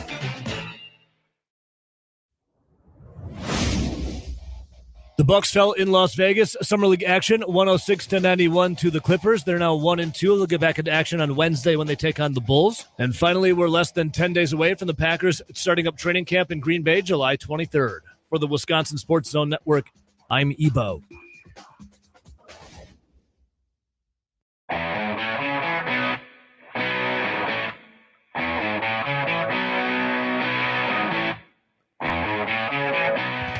Welcome back. Hour number 4. The show has flown by today. And hopefully it'll feel that way the rest of the week. Not that I'm, not that I want it to get done quickly, but if the show's flying by, that means we're having good discussions and there's fruitful conversations going on. I like that word, fruitful. We're going to get back into the Brewers here in just a couple minutes. And towards the end of the hour, I do want to circle back to this quarterback list, and we can talk about Jordan Love's place in it or just outside of it. We were hearing a little bit from Miles Turner. I want to give you like 5 minutes of John Horst in Vegas over the weekend, talking about how the trade came to be, how they identified it, because I think it's important, fundamental material to understand. 5 minutes or so just to get the gist, and then we'll come back and we can discuss, we can divulge, and then we can get into the Brewers as well, because I know that's the big story of the day. So here is a John Horst and a little bit of Miles Turner, their opening statements at his introductory press conference in Las Vegas this weekend. Hey, good afternoon, everybody. Thanks for being here. I want to start out just thanking Warren Legary, who set the space up for us. Really appreciate that. Austin Brown, CAA, thanks for your partnership through all this. You guys are amazing, and thanks for being here. Miles, thanks for choosing us, choosing the Bucks. This is incredible. Thanks to Dave and Mary, your parents, for being here as well. This is a big day for the Bucks, huge day for our city, to welcome the Turner family to our family, for us to continue to sustain success and put ourselves in a position to compete for championships, which we've done for near a decade now. This is a monster, impactful move and piece for us and towards doing that, and not only for this season, but seasons go forward. So this is huge for us. We're really excited. I'm going to pass it to Miles for a few words, and then we'll open for questions. Yeah, what's up, everybody? I know it's gonna say I'm getting used to seeing me in this bus green, but rest assured, my girlfriend tell me I look good in green, so it's gonna be a seamless feat.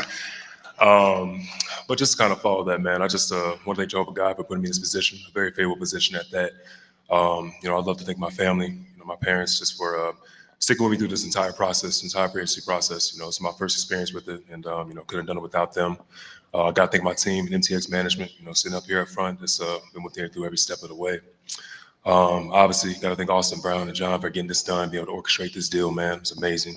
Got to thank a Hall of Fame coach and Doc Rivers for seeing a vision and seeing me a part of that vision as well. And, definitely got to thank ownership as well, Wes, Jimmy, D, and Jamie, just for, allowing me into this space. So, yeah, nonetheless, man, I'm excited. Let's get it. Eric Name, The Athletic. Miles, I guess just for you, free agency for the first time.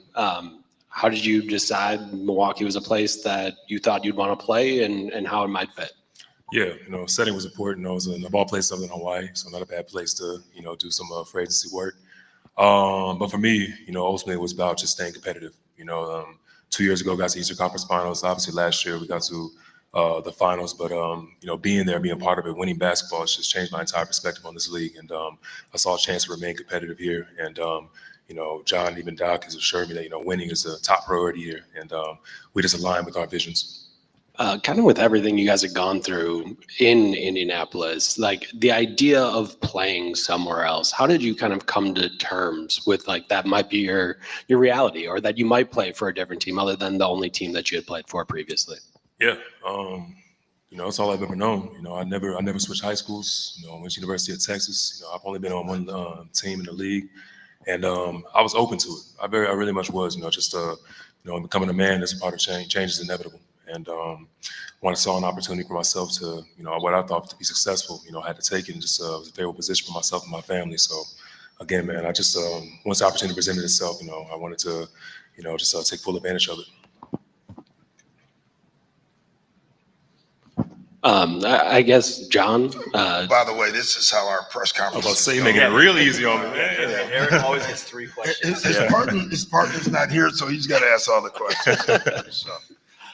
John, I guess just for you, the idea of adding Miles, obviously, to get to that place, you had a wave and stretch, Damian Lillard, the largest wave and stretch of all time. How did you guys become comfortable with that idea that dead money was going to be on your books, but also it might give you the chance to get Miles? Yeah, Eric, first of all, huge credit to our staff, and a number of them from a front office group, our cap and strategy group, headed with Milt Newton and Dave Dean and Ryan Hoover and Pat Hanneman. The group thinks creatively. Our ownership group really forces us to think outside the box, look at problems in a different way, look for solutions in a different way. And so, we had multiple paths throughout the course of an off season. In all of our off-season planning prior to thinking about how can we take this team to the next level, how can we improve. And, Miles is sitting there as the best free agent in all of the market. And you looked at ways in which we could potentially get to that and truly take our team and retool it, rethink it, modernize our style of play, impact Giannis and his development and his growth as a playmaker, the way that Doc put him in positions at the end of the season in the playoffs. And it just was a perfect fit. And so those are big decisions with big financial ramifications, big roster ramifications, but you get comfortable with it because you get a chance to sit with this guy and put him on your team and watch those two play together with the rest of our core group that's built to fit Giannis and maximize his skill set. So a lot of lift, a lot of load, great people, great investment and trust with our ownership. And here we are today. Steve Ashburn, NBA.com. Miles, it's been 3 weeks since you came off the great experience of the NBA Finals. And a lot of times an experience like that for a team that knocks on the door so dramatically, it can lead into the following season. And yet you won't be a part of that for Indiana now. Did Tyrese's situation and unavailability next season play a factor at all in your decision? Well, first I'll start with you started with their experience. That's an amazing thing that not a lot of players get to get in this league, being in the NBA Finals. Something that was one of the greatest learning experiences I've ever had. You just realize how hard it is to get there, how hard it is to win, just how mentally exhausting it is, physically, everything. It's just one of the best experiences of my entire life. And the only thing that went into this decision was getting to get that experience once again.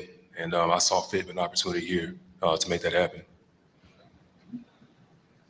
Guys, Tim Reynolds with the Associated Press. Doc, one for you first, if you don't mind.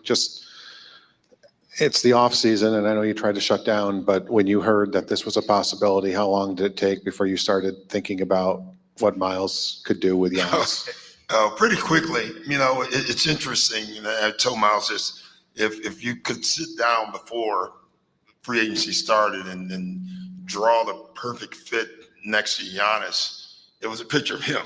Then last night, it was interesting. We started talking about I don't think people give how hard it is to win enough. People don't get it. And, Miles and I, we started talking about it, and we were talking about my, years. And I said, yeah, winning's hard, man.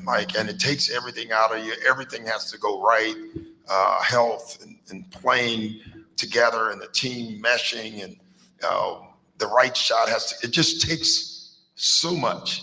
And getting close and not get it drives you even more. It does. It becomes a force multiplier. And, we share, I've won one, but it's the other one that makes you drive to want to win another one, and so the fit is perfect. And not only that, just our team, we wanted to get younger. We've done that. Miles just turned 29, so in one swoop, we're a younger basketball team. We want to play at a better pace, which we started doing. It's just all these things all came together. So yeah, I'm thinking about it now, and I'll think about it all summer. Miles, to that end, the idea that you can play with somebody obviously generational, like Giannis, how much of a factor, was that in the decision-making for you? Yeah, I was tired of taking them damn shoulders and elbows to my chest to be able to play. For someone as forceful as he is. But nah, man, it's a rarity in this league that you get to be alongside, like you said, a generational player, arguably, one of the greatest players to play this game. But not even that, man. I just look at this roster and how it's tooled. And I competed against these guys for the past 2 seasons, man. There was a respect from afar about just how they went about their business. My former team, we were young and hungry. And, I look at this team, it's a veteran group of guys that, just kind of just a grungy, just want to win by any means necessary, just battling them serious. It's just kind of it just woke something up in me a little bit. I was just kind of curious to see what that would be like. And, there's a reason why guys want to be here, man. Gary Trent resigned, Bobby Portis resigns, Torian Prince resigns, Ryan Rollins resigns. Everybody sees the vision, they don't just resign, just to do it. So I just think that there's a real belief, within this organization. And I align myself with that. Miles, what was the moment or time you realized you might not return, and how do you feel like the Bucks fit into what you wanted more so than a return to the Pacers? First and foremost, Tony, respect to you, bro. Like, I'm happy you're here, and I appreciate everything you've done for me and over the past couple of years, bro. You've been one of the realest reporters have been around. So, to that end, I forgot your question. Say it again. That was pretty good, though. What was the moment or time you realized that returning might not be the right thing for you, and what made the Bucks the right choice instead of a return? There was a lot of decisions that had to go into it. It wasn't an easy one. I spent 10 years of my life in one place. I was a teenager when I first got to the indie market, and when I just sat back and started to evaluate things and just see where I was in my career, see where I was in my life, and what I wanted for myself. I just kind of saw what the Bucks were putting together, and I was excited about the opportunity. I had great conversation with Doc and John, and obviously my agent as well, and my family. And I think we just, we all decided, and ultimately I decided that this is where I needed to be.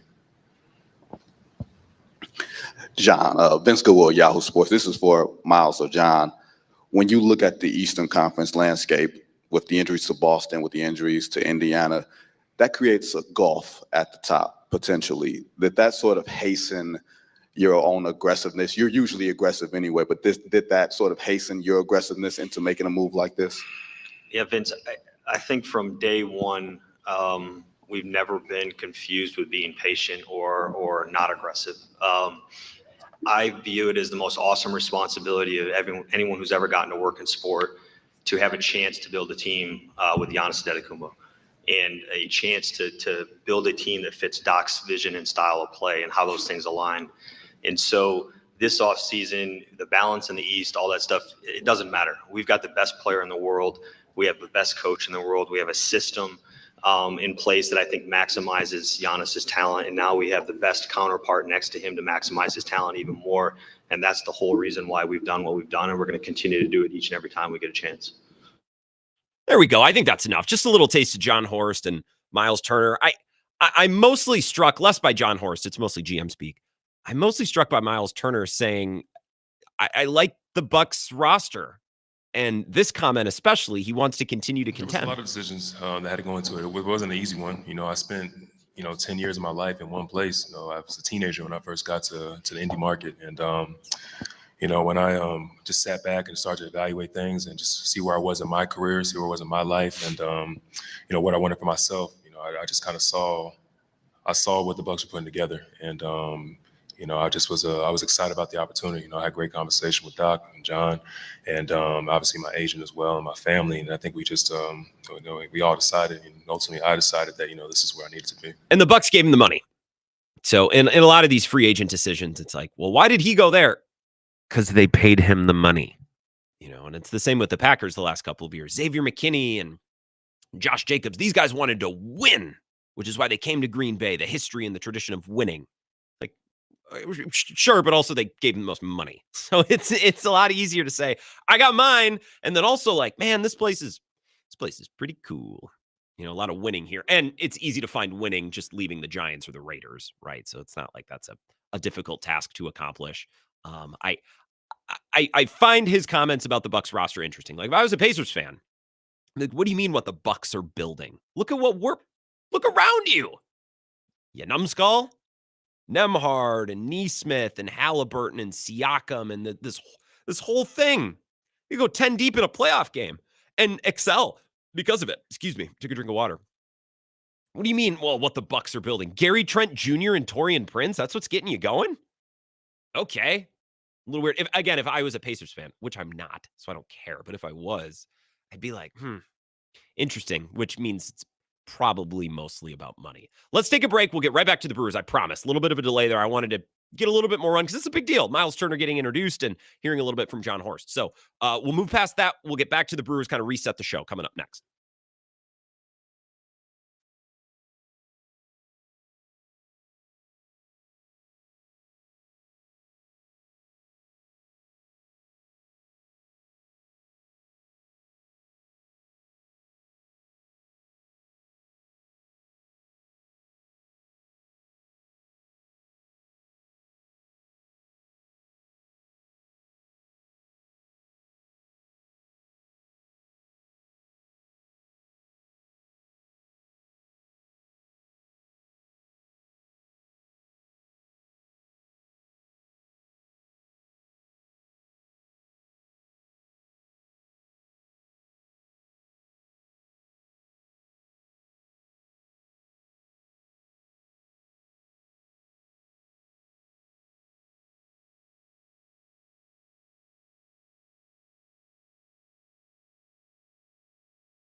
Welcome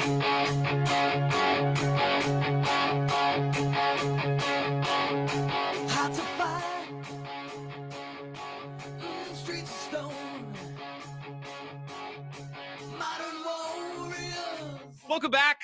I love a 4-hour show. Well, for lots of reasons. More time, right? I'm used to hosting a 2-hour show. I host the Wisco Sports Show from 4 to 6 on a lot of these same affiliates, most notably our flagship, WOZN, here in Madison, but also WK2I in La Crosse and WAYY, Sports Talk 105.1 up in Eau Claire. And I do a 2-hour show, which is fast. Like if there's 3 strong topics and a bunch of calls, things like I come in here, turn on the lights, and turn them off, and I'm right back out. But a 4-hour show, you get to kind of meander, have some guests, and I love a good show reset. I love a professional reset. Back at 10 o'clock, I gave you kind of my opening take on the Brewers, and I'll give it to you again. I think Misiorowski's getting a lot of headlines. Should he or shouldn't he have been named an All-Star? Sal Frelick's injury is something that we were talking about kind of on a lesser level. To me, it's less about Sal Frelick's injury, and it's more about Murphy's management or the Brewers' management of injuries. It's just very half-assed. I don't want guys out there playing half of the time if they're dealing with something. Either they're hurt or they're not hurt. So that kind of drives me up a wall. That's its own separate thing. Trade deadline always remains, like the sun and clouds above us. Like it's just always going to be there until it passes. I think the biggest takeaway on the Brewers right now on July 14th as we wrap up the first half of the season is the unbelievable growth and really not growth, transformation of this team since April or early May. And I hit you with this tweet from Jack Stern, and I had it bookmarked because I remember talking about this on my show earlier on in the season when the Brewers were really, really, really going through it. And this tweet's from May 7th. They had just lost the finale of the series to the Astros. They were blown out. And Jack tweeted, Brewer Fanatic, by the way, Jack's excellent. You should follow him on Twitter, by Jack Stern. He tweeted, according to StatHead, only 9 other teams since 1901 have lost at least 7 of their first 38 games by 8 runs or more. So the Brewers were not just losing, they were getting blown out. The best team from that list finished 76 and 78. So what Jack is saying is there are plenty of teams over baseball history, 9 of them, that have gotten off to this type of start where they're losing and they're losing big. The best of those teams, looking back, finished the season 76 and 78. So what Jack is saying is there's really not any precedent for a team to look this bad only to turn it around later. Now, the Brewers have done it. No team's ever done anything like this before. Now, to Jack's credit, he did wrap up his tweet with, it's still early, and the Brewers have played without the roster at full strength, but the precedent for teams that have looked non-competitive this frequently to start a season is not great. This is why, I tweeted a lot of complaints about the Brewers even on the opening weekend. I saw Sam Decker getting flack from other people for a tweet that was from early May where he's like, how this team's uncompetitive, there's no edge, there's no fun. And now all these people are circling back like, remember all the stupid things people were saying early on in the season? No, those weren't stupid things. Those were just accurate. That's how it was. That's what the team looked like. That's what they were. They stunk. They were bad. They weren't this great team that was getting batted ball luck. And now they were dealing with injuries, sure. But I don't think their turnaround this season is just as simple as they got healthy, right? There are parts of this roster that have been completely transformed. Oliver Dunn and Vinny Capra no longer playing at an infield. And then when Caleb Durbin took over, he wasn't very good. But then after a couple weeks, started to put some puzzle pieces into place. Right, Rhys Hoskins and Jake Bauers. Jake Bauers actually had some good run earlier this season, but now it's mostly Jake Bauers and Andrew Vaughn, who's been a revelation in, his small sample so far in Milwaukee. So we have that as well. The outfield, Isaac Collins kind of coming into his own after, Garrett Mitchell. The bullpen solidifying, not Brian Hudson per se, but Aaron Ashby kind of taking that middle bridge role and then the leverage guys. The way that this team has transformed itself from early on in the season to now, I don't want to say I've never seen anything like it, but just that tweet from Jack Stern right there, the Brewers are 20 games over 500 in whatever recent window this is. I can't remember. I don't think that's ever happened before. There's never been a team, looking at that stat that was dug up by Jack Stern, Brewer Fanatic, there's never been a team that was that uncompetitive early on in the year that ended in a place that the Brewers are trending towards. The Brewers could completely and totally collapse in the second half of the season, I bet.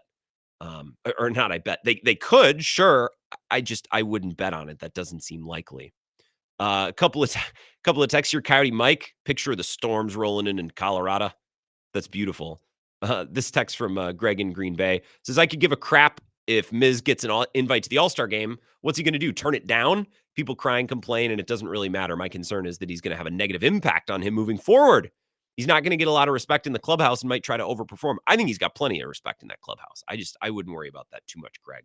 I think he's got confidence in spades, and I don't think he needed to be named an All-Star for that to, click into place.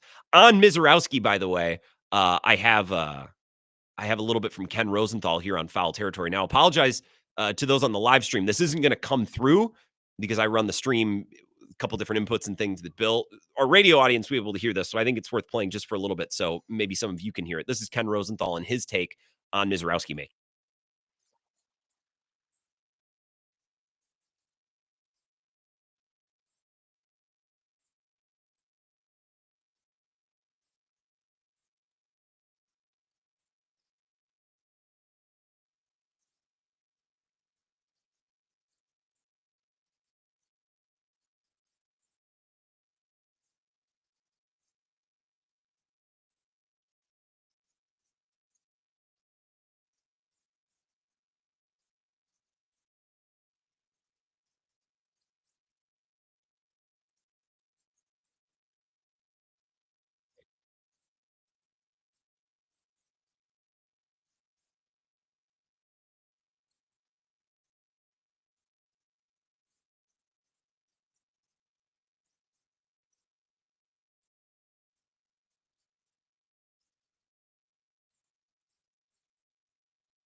Did nobody, a lot of people have said that. Did nobody have a problem with Skeen starting the All-Star game last year? I didn't.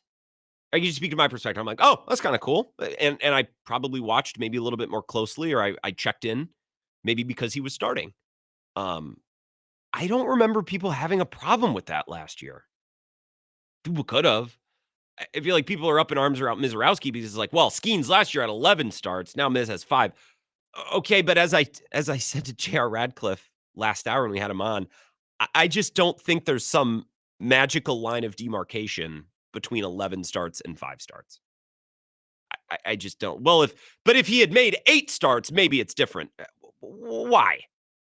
It's not like he's this nobody. He was a highly rated pitching prospect with the nasty stuff, throws 102 as a starter. He's had unbelievable performances against Sonny Gray, Clayton Kershaw, Skeens himself, the guy who started the All-Star game last year. I just, look, if you don't think Misiorowski has a big enough sample size to be an All-Star, fine. But then I question Paul Skeens then too. I think it's an either or. But he had 11. Yeah, that's my point. I don't think 11 is that different from 5. And also, like, you can only make the amount of starts that you are given. You can only do with your opportunities what you can do with your opportunities. And I think Miz did that. I'm really not that up in arms about this. MLB officials actually reached out to about a dozen pitchers looking for a replacement for the All-Star game until Misiorowski agreed on Friday. I think they just got tired of asking around. They're like, okay, well, then we'll get the young phenom.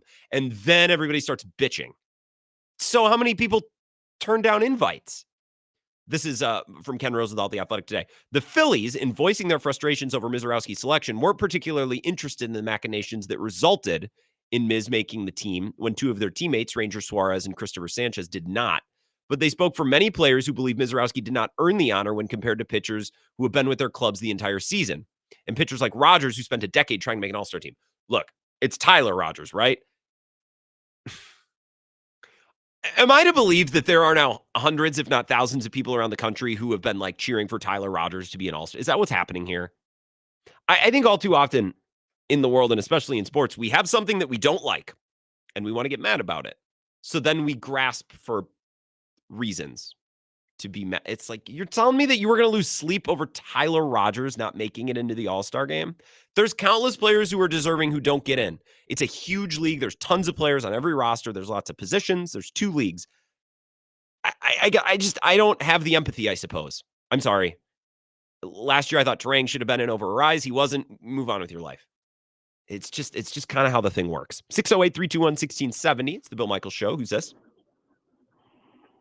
Hey, Green Man Mike, how you doing? What, Mike? I'm sorry. Who, Mike? Green Man? Oh, Grain Man. Yeah, it's been a little bit. What's going on, Grain Man, Mike? How you been? Yeah, not much. Hey, I just wanted to comment on the Misiorowski thing. Yeah, like you hit the nail on the head. You know, when everybody opts out, who else are you going to ask to play? And you might as well go out and get the up-and-comers. Yeah, I think they're just like, all right, well, we'll just go get the entertaining kid. They probably would prefer him anyways. It's going to get more eyeballs. Yeah, absolutely. Another quick story, real quick. Saturday's game when House hit the go-ahead home run in the, was it 7th or 8th inning against the Brewers.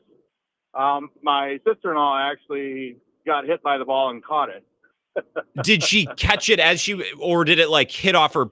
Did it ricochet and then she caught it? How did it go down exactly? So she's got a giant bruise on her arm. Ooh. And a kind of wedge between her arm and her chest area. Oh. Yeah, I wore one at a Loggers game on the shoulder one time. That'll leave a little bit of a mark. Yeah, but they said like the ball came right at them. They lost it in the sun. My brother was there too. And how was the environment on Saturday? I heard we kept getting told against the Dodgers, a playoff-like environment. Did it feel that way this weekend? I wasn't there. My brother was, but he said yes, it was. He said it was unbelievable. You know, with that comeback win like they did. You know, and they were yelling and chanting for them to throw the baseball back, and obviously they didn't. But I think that's another part of this season, Grainman Mike. I appreciate it. That's probably going a little underrated. Like the ballpark and the crowd at the ballpark has really changed too. It was pretty dead earlier in the season. Like I was at the home opener and a couple early games. Like it was just wasn't there. And now I think as the team has come along and it really starts to feel real now over the month. Like I think the ballpark, I'm excited. I'm going to get back there hopefully right after the All-Star break for a game or two. Maybe the Cubs. Excuse me. I shouldn't yawn on the air, but I need a drink of coffee. Some texts as well. 608-321-1670. Rock and Rick says May 27th is when Christian had his walk-off granny. Was that against the Red Sox? Is that really back in May? Holy cats. Yeah, that's how long they've been playing at a high level. Donnie says no other sports get their panties in a bunch more than baseball over perceived slights. That's the thing. Like, you telling me that there's hundreds of people around the country mad that Tyler Rogers didn't get in? I guess if that's you, I'm sorry. And it's a bummer that like he probably deserved it and didn't get in, but it happens to a bunch of people every year. So I don't have the bandwidth and I don't have the attention span to feel bad for everyone, for everything, all of the time, especially now with the internet. So best of luck to Tyler Rogers moving forward. Bummer that it didn't happen for him. I don't care. Let's take a break. Let's get back to that NFL list on the other side. We'll rank quarterbacks.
Welcome back. It's the Bill Michaels Show.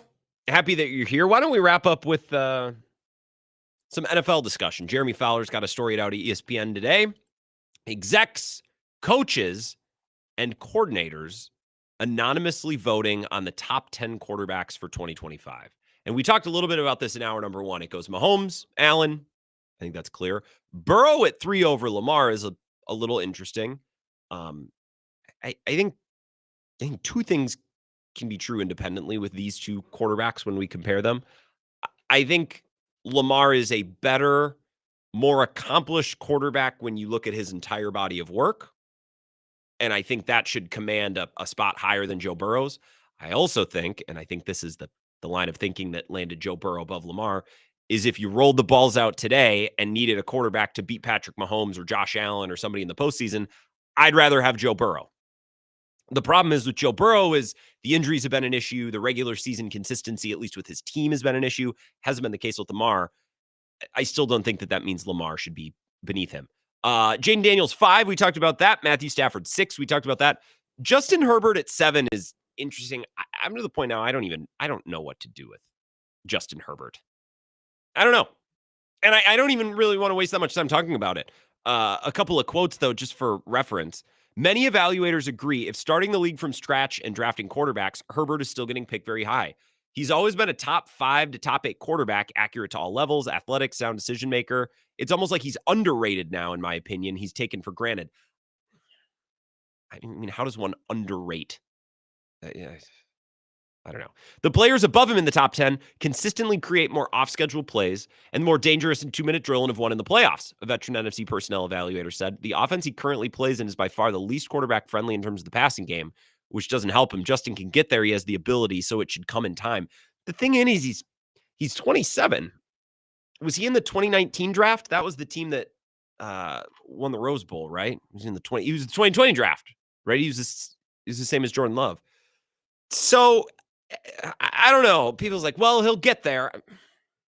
Typically not this slow. Jared Goff being 8 is interesting. A veteran NFC defensive coach said he's developed into one of the game's best passers. He doesn't turn the ball over like he used to. He's a reliable quarterback with a real arm. He's not just a drop back passer who makes stuff happen. He's become more than that. He's improved in his ability to reset his feet and deliver the ball accurately. And it's changed his career, a veteran AFC scout says. The coaching staff in Detroit gave him a greater sense of calm in the pocket, and he's capitalized on it. Goff's success has come with 2 of the game's best play callers, McVay and now Bears coach Ben Johnson. He must prove he can do it without them, and his career adaptability suggests he'll be up to the challenge. I don't know. That's a little editorialized at the end. His career adaptability said, okay, well, before McVay, he was bad. And then I guess he got it going okay with Ben Johnson. His career adaptability suggests that when he has McVay and Ben Johnson, he's great. I don't know that there's evidence that we can pull from elsewhere to say, well, and he'll be good with the next guy too, because that hasn't really been the case. I like Goff. I think he's fine. I think the NFC North is the most interesting quarterback division in football.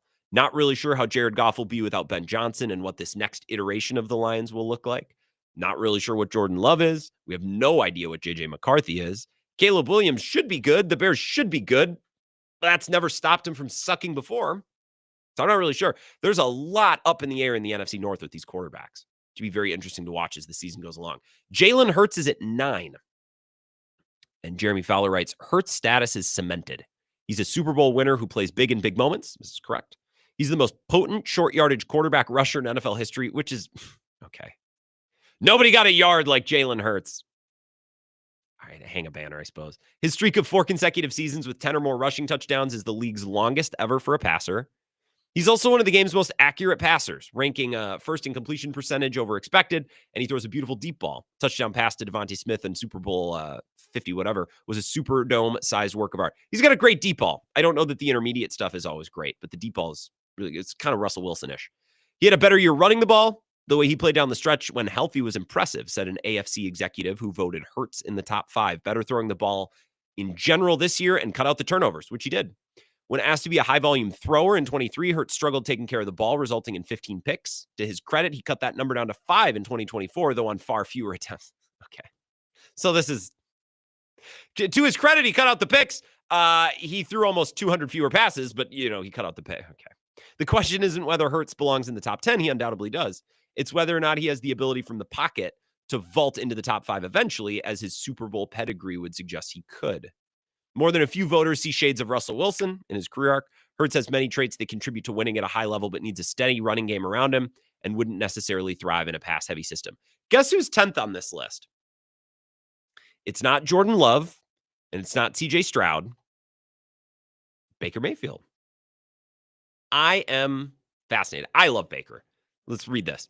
Baker Mayfield walked so Sam Darnold could run. The former number 1 pick is emblematic of the NFL's capacity for career resurgences at the game's most important position, setting the blueprint for near busts to one day reach $100 million. When Mayfield signed a modest 1-year deal in Tampa and led the Bucs to the playoffs, it was a nice storyline about a former number 1 overall pick regaining his footing. When he did it twice and his performance improved, that's proof of concept. Only Allen and Jackson have more touchdowns over the last 2 seasons than Mayfield's 73. NFL personnel evaluator says fearless as a thrower and a runner. He's got on-field leadership where teammates want to support him. Much better arm than given credit for. Good mover in the pocket and can rush for yards. Attacks the third level of the defense. When he's got time in the pocket, he's as good as almost anybody. I like Baker Mayfield a lot. And I like him in Tampa with that roster and that front office. Like, that's good. I think they are the steady Eddie of the NFC South. The Saints are a little messy. The Falcons are funny because it seems like they always have good talent, and I think they hire good people. It just hasn't really resulted in much. The Panthers are the Panthers, but the Bucs, I think, are the team that drafts and develops well, extends their own good players, smart. They just had an NFL head coach pushed off their roster in Liam Cohen. It's happened multiple times now. Dave Canales before him going up to the Panthers within that same division. So I like that fit a lot. It gives me a reason to watch the NFC South when, for the most part, I don't really have one. Last season, Mayfield joined Brady as the only quarterbacks in Bucs history with 40 passing touchdowns in a season. Mayfield dominated against the blitz, leading all quarterbacks in completion percentage and passing touchdowns. He honestly reminds me of Favre a little bit as his style of play, a personnel man said. He's got moxie to him, like, F you, I'm on the attack, and defensive guys feel that presence. That's pretty cool. I like Baker a lot, and I'm happy that it's working out for him there. I don't know. I'm happy. Now, the next 2, the honorable mentions, were CJ Stroud and Jordan Love. I'll give you also receiving votes for Kyler Murray, Brock Purdy, Dak Prescott, Aaron Rodgers, Tua, Bo Nix. This is what was written about Jordan Love. He appeared ready for top 10 status by the end of 23. He was effing outstanding, said an NFL evaluator of that stretch. Play action on time, big arm, confidence. That shifted slightly in 2024 due to a week 1 knee injury that cost him 2 games. It looked like it took him time to work through managing that injury, the personnel evaluator said. Another full offseason with head coach Matt LaFleur and more receiving options, and he'll be fine. Interesting. So maybe you get different quotes and different opinions, but to hear one evaluator say, yeah, 1 more year to get healthy with Matt LaFleur and all those pass-catching options, he'll be fine. Okay. I hope so. Now, is fine the 11th best quarterback in football, or is he the 7th? Like on Justin Herbert's level. Those are 2 very different things. I would like to think his floor is 10th or 11th or 12th, but I want to know that there's a gear in there that he can reach every once in a while that puts him higher, because I think that's how you win a Super Bowl. Matt Stafford's a great example. Play at a very good level, but then when your team really needs it, find a way to make 2 or 3 massive throws to win ball games and to win playoff games. That's why I look at Stafford. I think is a really good comp for Jordan Love. We'll take our final break of the show. Your thoughts on the talking text line, 608-321-1670, next as we wrap it up. Covering Wisconsin sports like a blanket. This is the Bill Michaels Show on the Wisconsin Sports Zone Radio Network.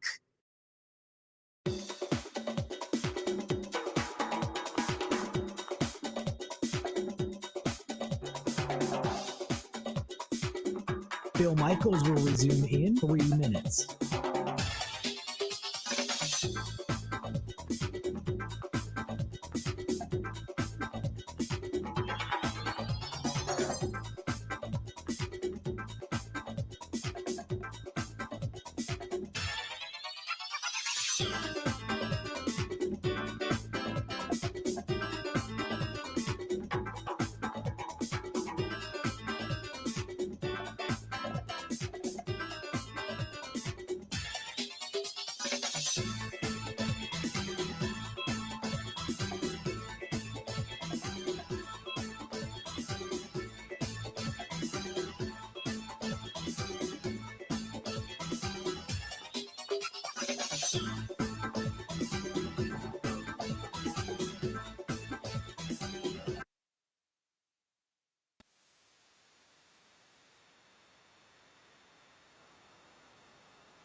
Bill Michaels will resume in 1 minute.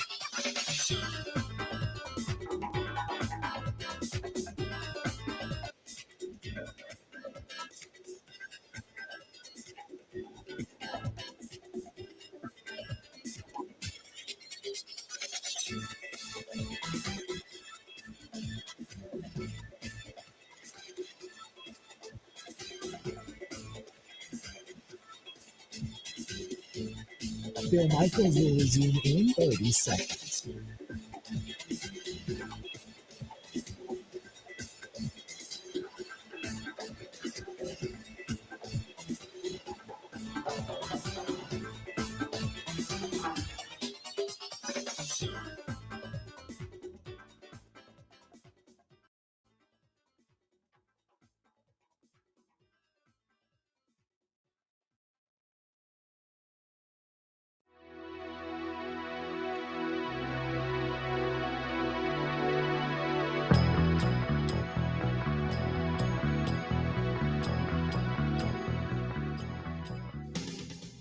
Final segment, the Bill Michaels Show. Bill will be back on Monday. So if you're like, yeah, this guy sucks.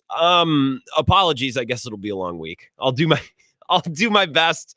Luckily, today we had plenty to talk about. The Brewers finishing the first half strong. I think a lot of folks thought after the Dodgers sweep last week on the off day, it's like, is this the peak? Like, is it all come crashing down? Like, are they about to get swept by the Nationals, who suck, going into the All-Star break? And they did not. I would have been thrilled with 2 out of 3. They swept them. It felt like game 2 was maybe a little bit of a freebie, stealing a win in the 9th, but stolen wins count as wins just the same. So we'll continue to talk Brewers and Chuck Freeman tomorrow, the Locked On Brewers podcast, as we get ready for the All-Star game, not just the All-Star break, which we're in now, but the All-Star game tomorrow night, which Jacob Misiorowski may just make an appearance. We'll see. After all this, imagine if he's there and he just doesn't pitch. This wasted time and belly aching and whining and complaining from especially Phillies players. Like, would you guys get a grip? It's going to be okay. The 6'7" high schooler looking man can't hurt you. We'll be okay. We were talking about the latest quarterback survey that Jeremy Fowler published at ESPN. John in Eau Claire texted this in, and I think this is interesting. Is Justin Herbert the new Matthew Stafford? All the arm talent? I think Justin Herbert is physically, not just his arm, but the rest of his body, probably a bit more impressive than Stafford ever was. But Herbert takes a lot of shots, and then he very Stafford-esque, like, will be dealing with a thumb, or he'll be dealing, with this or that.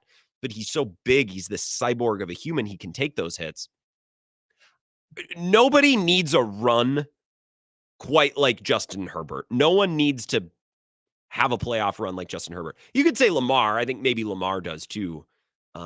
Justin Herbert doesn't even necessarily need to make or win a Super Bowl. He just needs to win like 2 playoff games. Can you win a wild card in a divisional round game? That would do wonders for him, because Justin Herbert, the thrower and the body and the leader and the man, 10 out of 10. Everybody loves everything about him. Can layer throws. He's physically just, I mean, he's a little like, Ben Roethlisberger isn't a good comp, but like just someone so big and strong. Like, you can't just bomb into the backfield and grab him by the jersey. Like, you can't just bring that guy down. He's massive. I think the physical tools and the traits with Herbert and the personality and the leadership everybody loves too, it just hasn't equated to the results that just have to be there, right? Like, there has to be a better result hidden in there somewhere at some point. So he really needs it. Lamar really needs it too. And I have no problem with Lamar being a slight tier beneath Josh Allen.